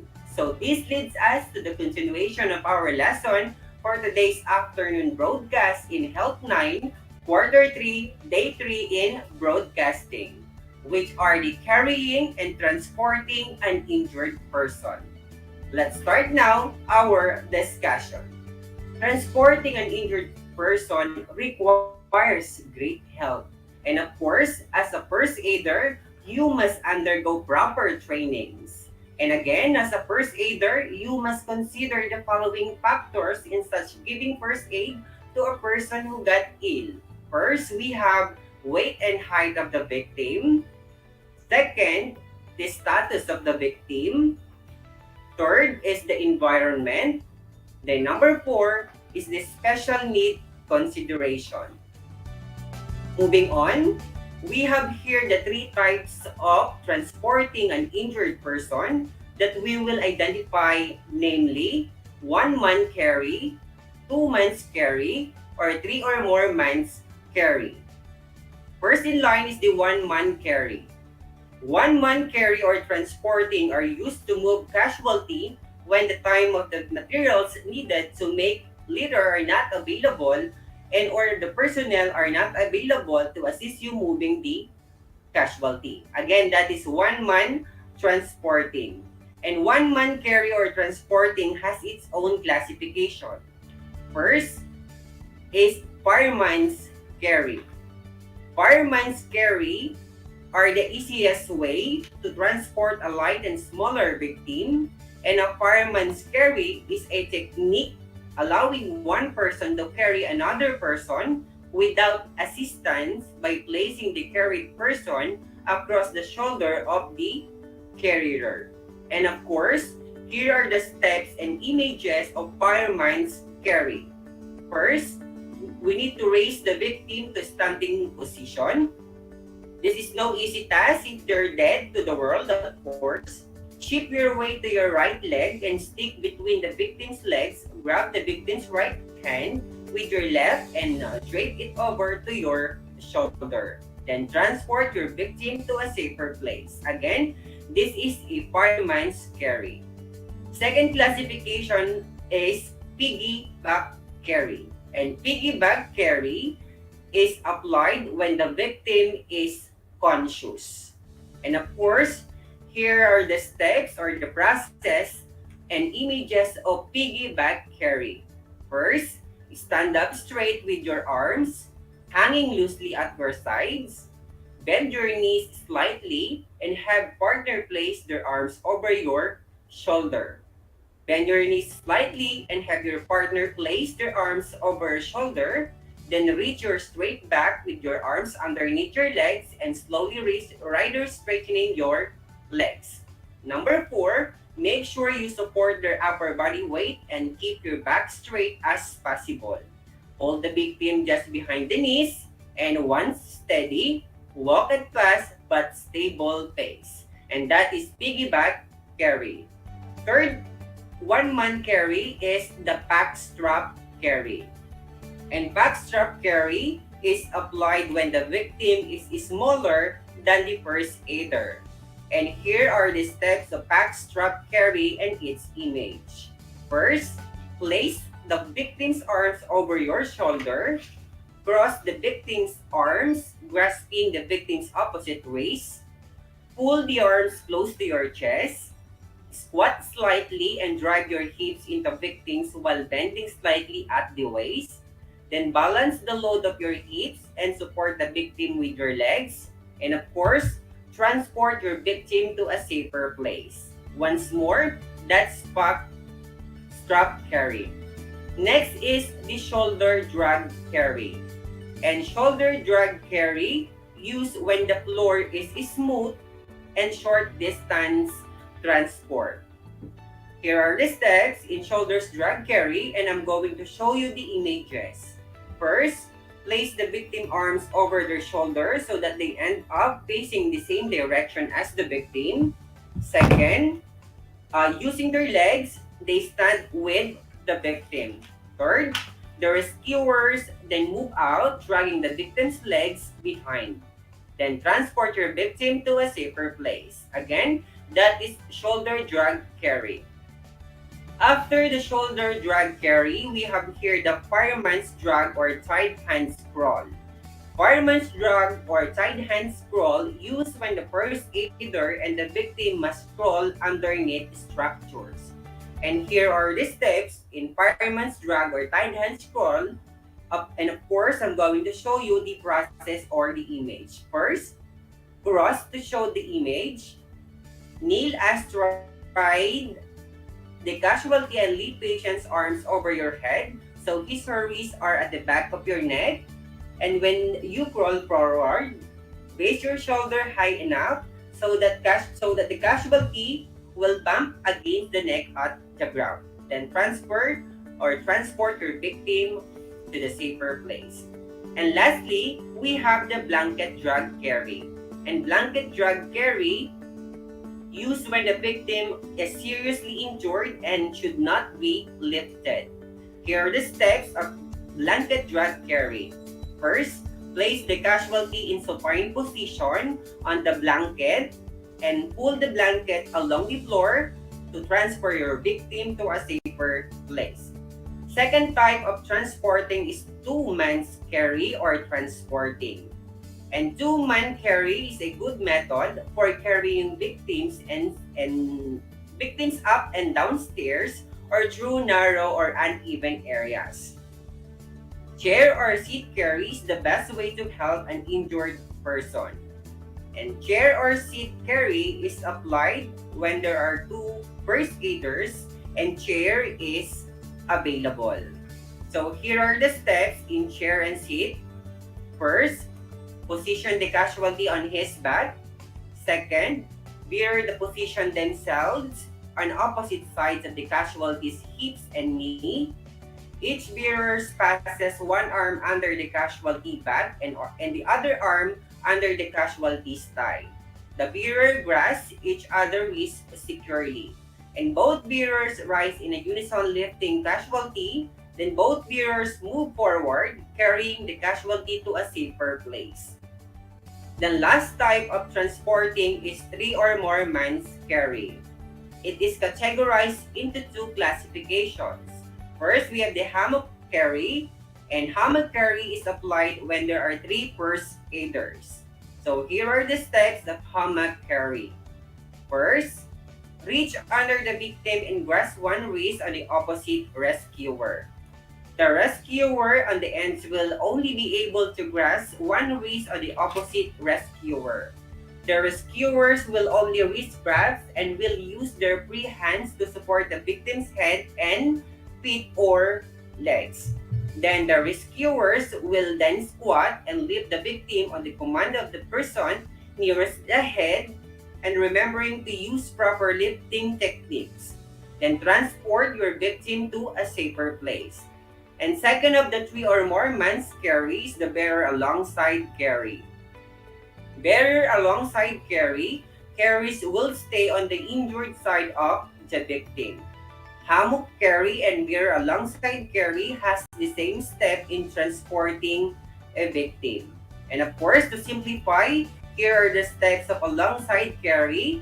First, carrier will stay on the uninjured side of the victim. Then transport your victim into a safer place. That's it, grade 9 students. And to sum up our short discussion today, we have generally discussed the different types of carrying and transporting an injured person. And of course, we need to give them first aid and such thing. And of course, we have generally discussed the different types and its classification of carrying and transporting an injured person. Again, namely, 1 man carry, 2 or more man's carry, and 3 or more man's carry. And I hope you had a deeper understanding about our lesson today. Once again, don't forget to watch us live on our Facebook from 8 a.m. to 5 p.m. in the afternoon, from Monday to Friday, for more radio-based lessons based on most essential learning competencies. And please do take time to like and share our Facebook page, RTV Tarlac Channel 26. Okay, grade 9 students, let's see how much you learn about our discussion this afternoon. This is only 5-item quiz. Again, you can post your answers on our Facebook live streaming, or you can write your answer on your MAPE notebook in MAPE 9. Okay? I'm going to show you or post to you the direction of our activity. Okay? All you have to do is to identify each number. And of course, again, post your answers on our Facebook live streaming and in your MAPE notebook. First, we have, this is the type of carrying used to move the casualty when the time of the materials needed to make a litter are not available and or other personnel are not available to assist you. Second, it is the type of carrying used when the floor is smooth and short distance transport. Number 3, this type of carrying used when the floor, or it is a type of carrying to transporting applied when there are 3 or more first aider to assist the casualty. Then it is the time of the carrying an injured person applied when there are 2 first aider and chairs. Again, this is only 5-item quiz and it's posted on our Facebook live streaming. Okay, again, I'll give you 5 seconds to finalize your answer, grade 9 students. Okay, let's check your answers, grade 9 learners. First, we have fireman's carry. Number 2, piggyback carry. Number 3, shoulder drag carry. Number 4, 3 or more man's carry or transporting. The number 5, chair or seat carry. I hope you had a deeper understanding about our lesson today, grade 9 students. And of course, for those who are holding their last or learning activity sheet, you can now accomplish our activity 1 and 2 entitled Campaign for Safety and Concept Map. And of course, if you have things to clarify or queries, you can always reach your teachers through their emails or their social media accounts, and rest assured that we will be glad to answer all your queries. Okay?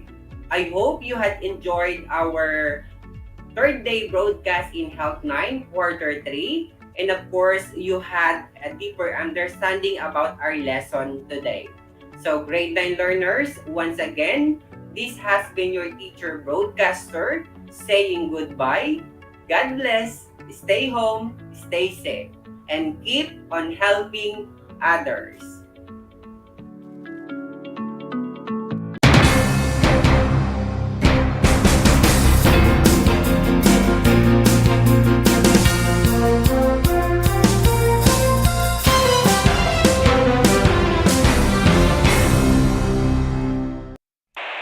Bahagi mo Radyo Pilipino saan mang bahagi ng Pilipinas, saan mang bahagi ng mundo, ano mang uri ng pamumuhay, kabahagi mo Radyo Pilipino. Radyo Pilipino, impormasyong may kalidad at serbisyong may halaga, kasama katuwang kapinoy. Kabahagi mo Radyo Pilipino. Radyo Pilipino.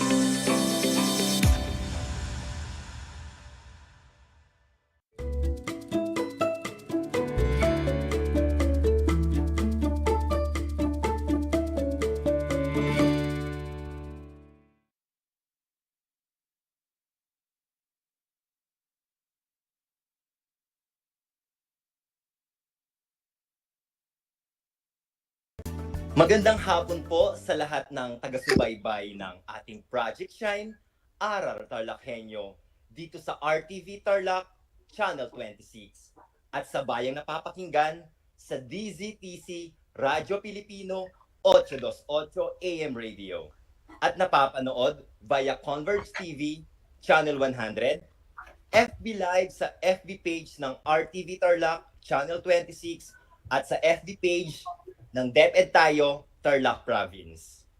Ako po ang inyong segment host, Ginoong Harold G. Giam, ang AP Department Coordinator ng Mababanaba National High School, President ng Division Association of Social Studies Leaders and Educators, at isang kasalo enthusiast.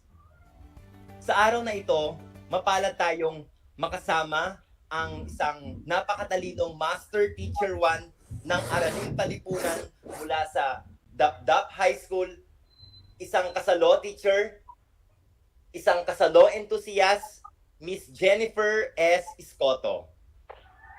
Makakasama rin natin ang nagbabalik, ang Vice President ng Division Association of Social Studies Leaders and Educators ng Cluster 4, ang AP leader ng Aranguren Integrated School, High School Department, at isa ring kasalo enthusiast, we have Mr. Kevin Chester M. Cura.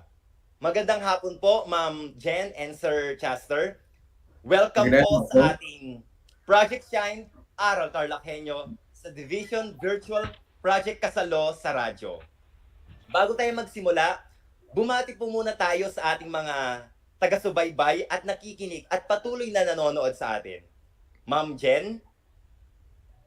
Magandang hapon po.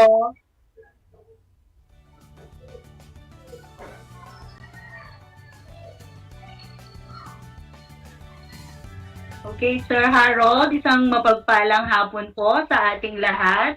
At syempre, kinagagalak pong makasama po kayo sa hapong ito, Sir Harold and Sir Chester. Yes, Ma'am Jen, Sir Chester, bumati ka. Magandang hapon po sa lahat ng ating mga tagapanood, lalong-lalo na sa mga nanonood sa aming paaralan, Aranguren Integrated School, sa aming school head, si Ma'am Elma, at sa aking mga head teachers, si Ma'am Sheila Di Felipe at si Ma'am April S. Paminto. Lalong-lalo na yung aking mga co-teachers at mga estudyante na nanonood at nakikinig ngayon sa atin. Sir Harold? Okay, maraming salamat Ma'am Jen and Sir Kevin. Para sa araw na ito, tatalakayin at pag-uusapan natin ang unang gobernador politiko-militar, mga sumunod na bayang naitatag o naidagdag sa lalawigan, at ang panahon ng revolusyon ng Pilipino at Kastila. Ayan, dahil nabanggit ko nga na pag-uusapan natin ang unang gobernador politiko-militar ng Tarlac, sino siya at ating alamin para naman maging aware ang ating mga taga-subaybay at nakikinig sa ating Project Kasalo. Ma'am Jen?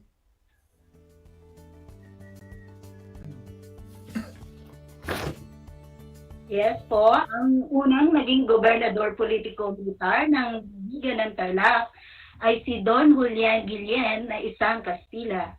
Ang bagong tatag na lalawigan ay pinamunuan ni Don Julian Guillen bilang unang gobernador politiko-militar noong 1873 hanggang 1874, bago naging gobernador si Don Damaso Tenedo noong 1874. Ayan, maraming salamat Ma'am Jen. Alam niyo ba, Ma'am Jen, matatandaan ko nung... Sir Harold? Okay, maraming salamat. Okay po. Gusto kong tanungin ang pagkakaiba naman ng isang gobernador politiko-militar at isa-isang gobernador. Sir Chester, ano bang pagkakaiba ng isang gobernador at gobernador politiko-militar? Alright, Sir Harold. Malaki ang pagkakaiba ng isang gobernador at gobernador politiko-militar. Okay, so dahil ang gobernador politiko-militar ay isang gobernador sa panahon ng Kastila kung saan isang militar na pamahalaan ng kanyang pinamumunuan, samantalang ang gobernador ay isang civil government naman ng kanyang pinamumunuan, Sir Harold. Ayan, sa ating mga nakikinig, alam natin at napakinggan natin ang pagkakaiba ng isang gobernador sa isang gobernador politiko-militar. Kung inyong matatandaan, ay napag-usapan natin sa mga nakaraang episode ang mga unang bayang na itatag sa ating lalawigan. Gusto kong malaman, kasama ng ating mga taga-subaybay, kung ano ang mga sumunod na bayang na itatag at naidagdag sa ating lalawigan. Ma'am Jen, Sir Chester. Unahin natin si Sir Chester. Alright, Sir Harold. Madaming mga bayan ang naidagdag sa lalawigan ng Tarlac. Sa katunayan, isa na nga dyan ay ang bayan ng Anao sa lalawigan ng Pangasinan na isinama sa ating lalawigan noong taong 1874. Kaya naman ngayon ay napapabilang na ang Anao sa mga bayan dito sa ating lalawigan. Sir Harold? Ayan, matanong ko Sir Chester, nakapunta ka na ba sa Anao? Oo, Sir Harold. Pero nadadaan-daanan ko lang siya. Hindi pa talaga ako nakapunta ng naglibot sa Anao. Okay. Tama ka no, sir. Ganon din yung aking experience no, sa pagpunta ng Anao. Nadadaanan ko lang din. Ngunit ang isang tumatak sa akin, no, habang dumadaan ako doon, ang bango ng municipality ng Anao dahil sikat sila sa ilang-ilang. Yes, Ma'am Jen, may nice ka bang idagdag sa nabanggit ni Sir Chester kanina?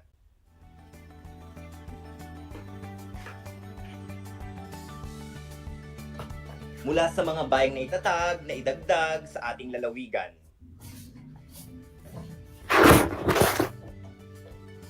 Alright, mukhang... Ayan. Go, ma'am. Ayan. Yes, sir. Actually, dun sa yung aking principal ay taga doon, si Sir Ariel Sicaldo.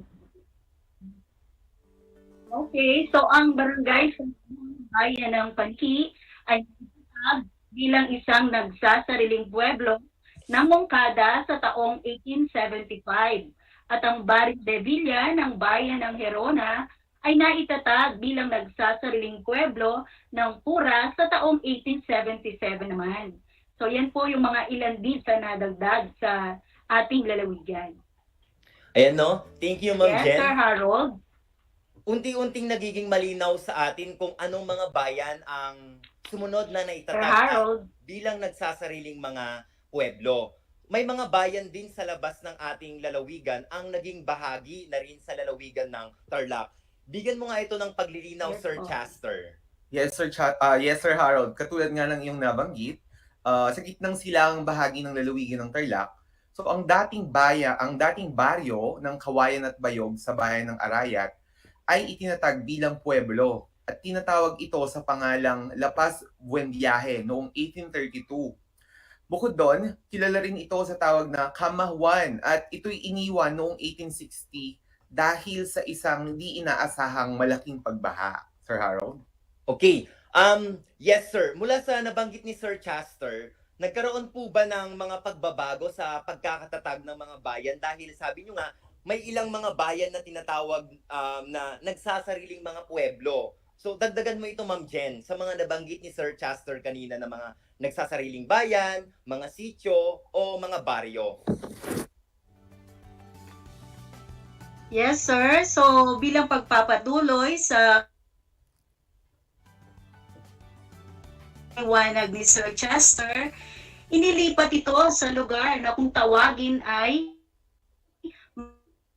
Matayum.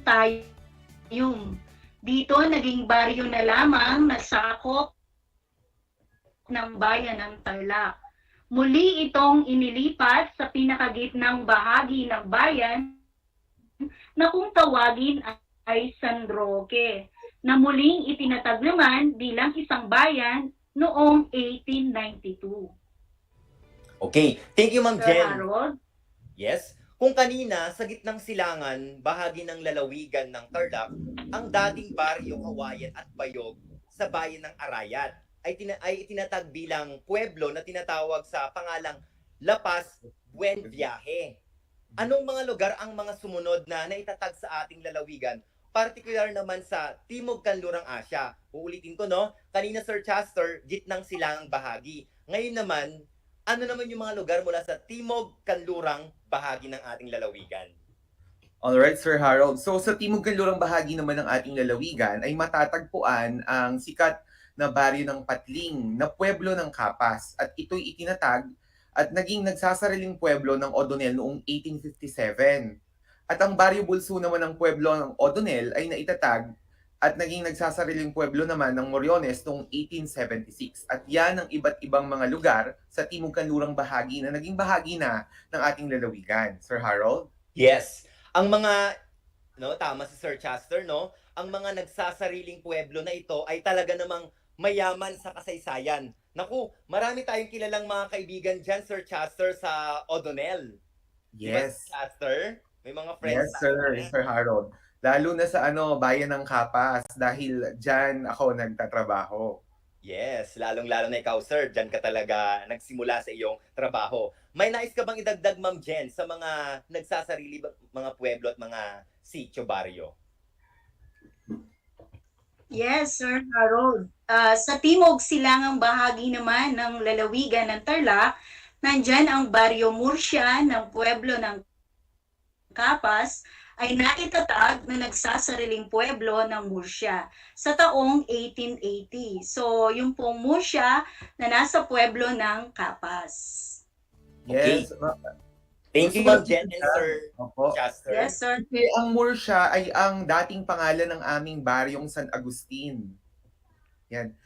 Kung nakalagay siya sa naka-open and close parenthesis siya sa lahat ng aming mga voters ID na ang pangalan ng aming baryo ay Murcia at San Agustin. Okay.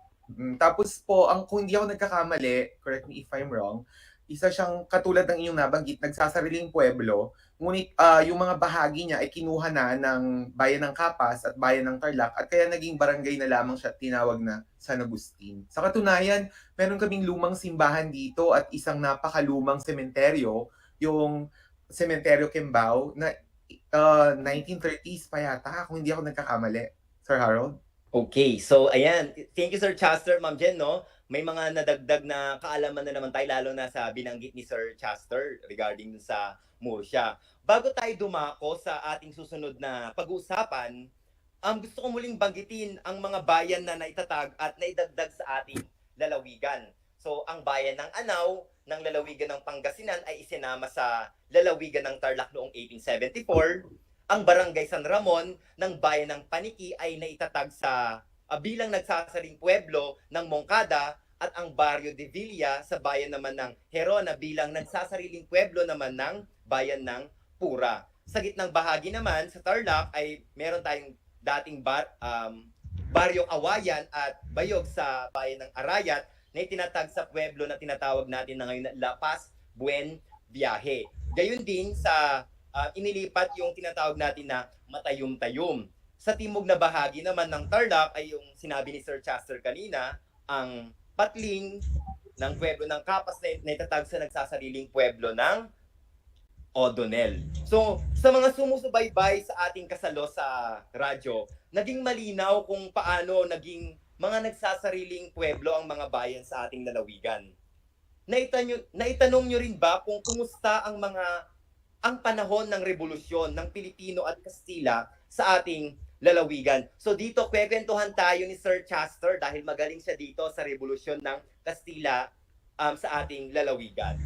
Go, Sir Chester. Alright, Sir Harold. So noong mga panahon yan, sa panahon ng Kastila, Sir Harold, ang mga sitio, maging baryo at bayan ay patuloy na umunlad. Okay? At naitatag sa buong lalawigan ng Tarlac. So dito nagsimula yung pagkakatatag ng iba't ibang sitio, baryo at bayan sa ating lalawigan.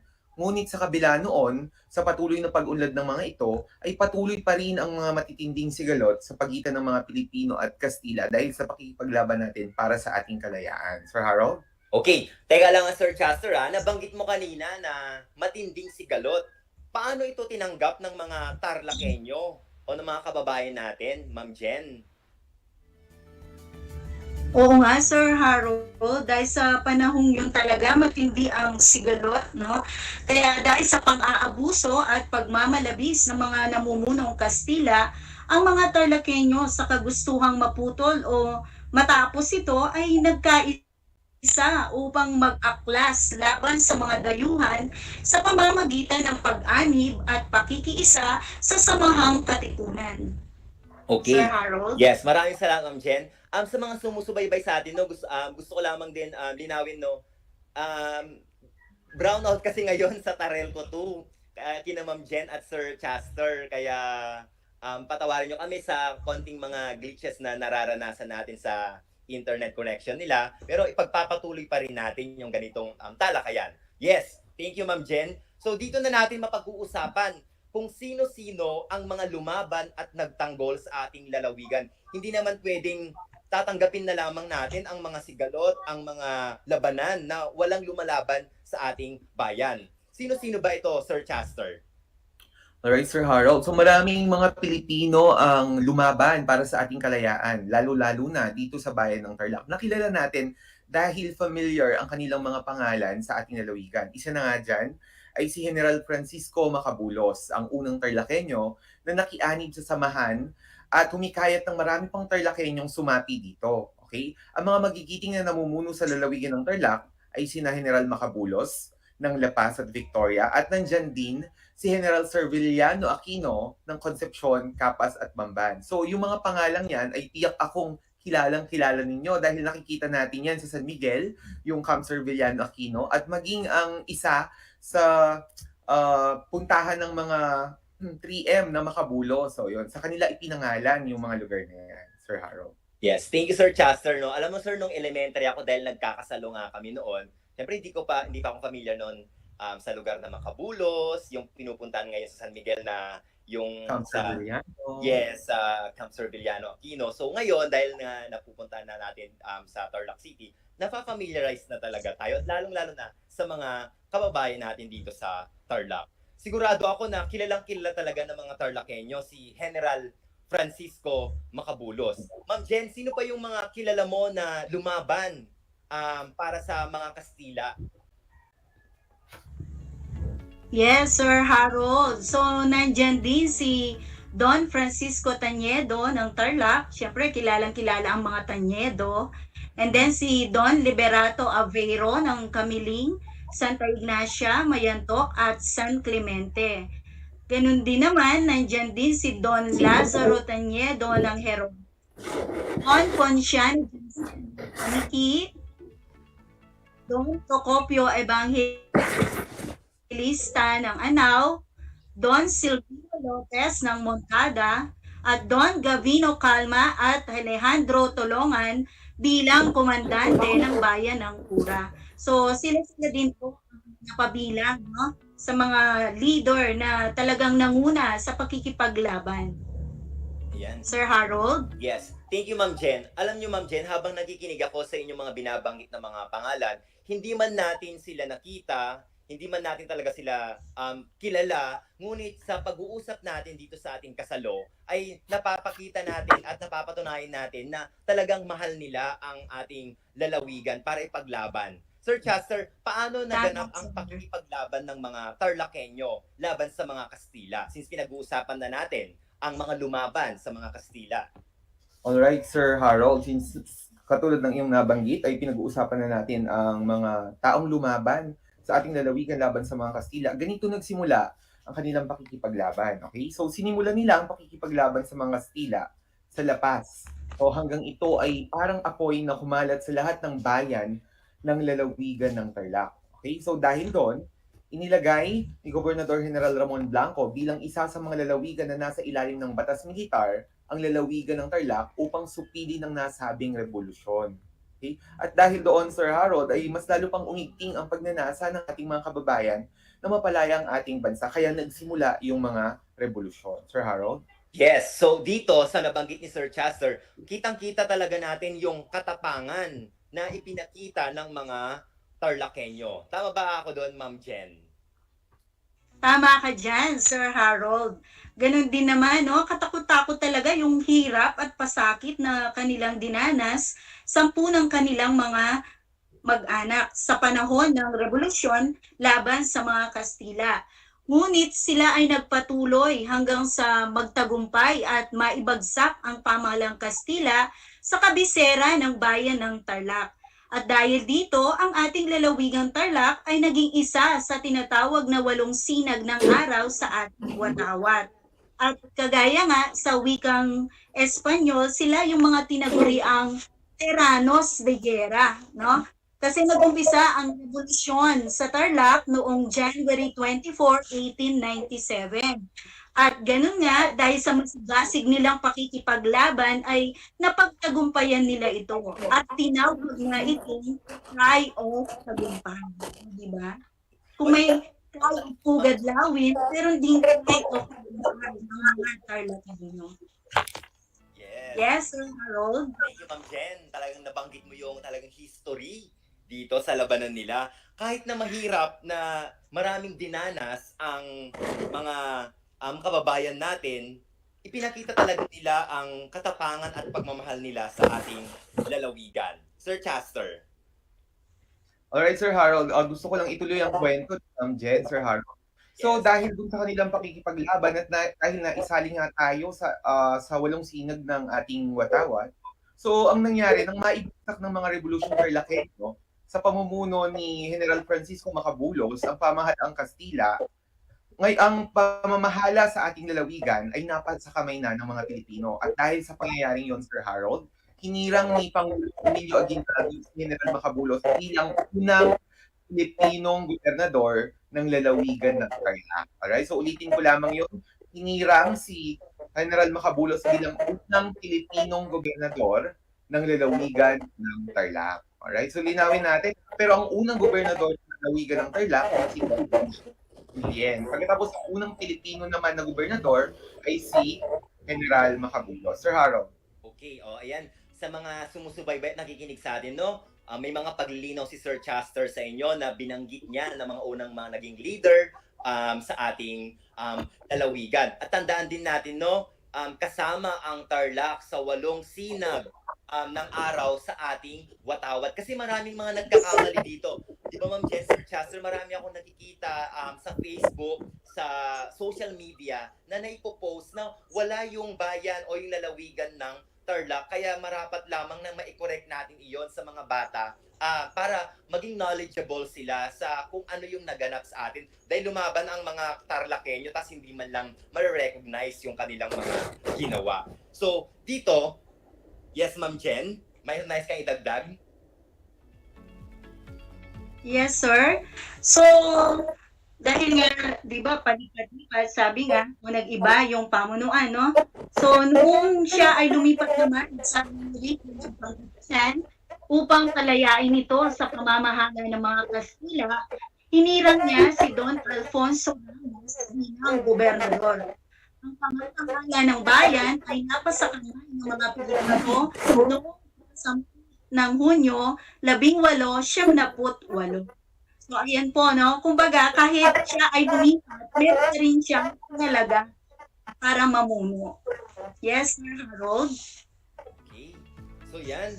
Malinaw na sa atin, no? Sa lahat ng mga taga-subaybay sa atin na nakikinig, nanonood. Kailangan maunawaan natin, no? Napakahalaga na malaman natin ang kasaysayang lokal natin. Kaya napakahalaga na tayo nakikinig, sumusubaybay dito para nagiging aware naging aware yung mga estudyante natin at lalo-lalo na ang mga Tarlakenyo. So, nakakatuwang isipin at napakabungat nag-uumapaw na naman ang ating mga natutunan ngayon sa pag-usap natin tungkol sa unang gobernador politiko-militar ng ating lalawigan, ang mga sumunod na bayang naitatag o naidagdag sa ating lalawigan, at ang panahon ng revolusyon ng Pilipino at mga Kastila.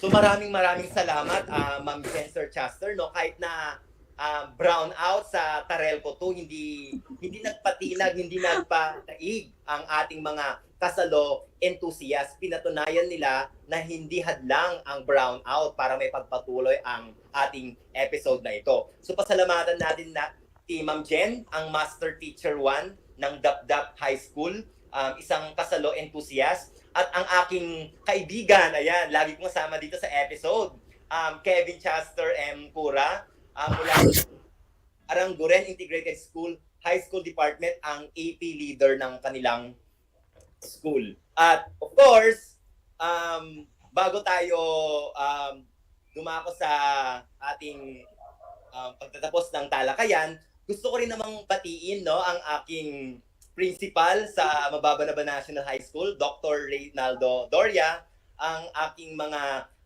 head teachers, gayon din ang aking mga kasama na mga teachers sa school ngayon. So nagre-ready sila para sa SBM evaluation namin. So hello sa inyong lahat dyan. Ma'am Jen, Sir Chester, may mga gusto kayong pasalamatan? Yes, Sir Harold, nabanggit na namin kanina ang mga gusto naming pasalamatan. Gusto rin naming batiin yung mga kasama natin sa kasalo na nanonood sa atin. Magandang hapon po sa ating mga kasama.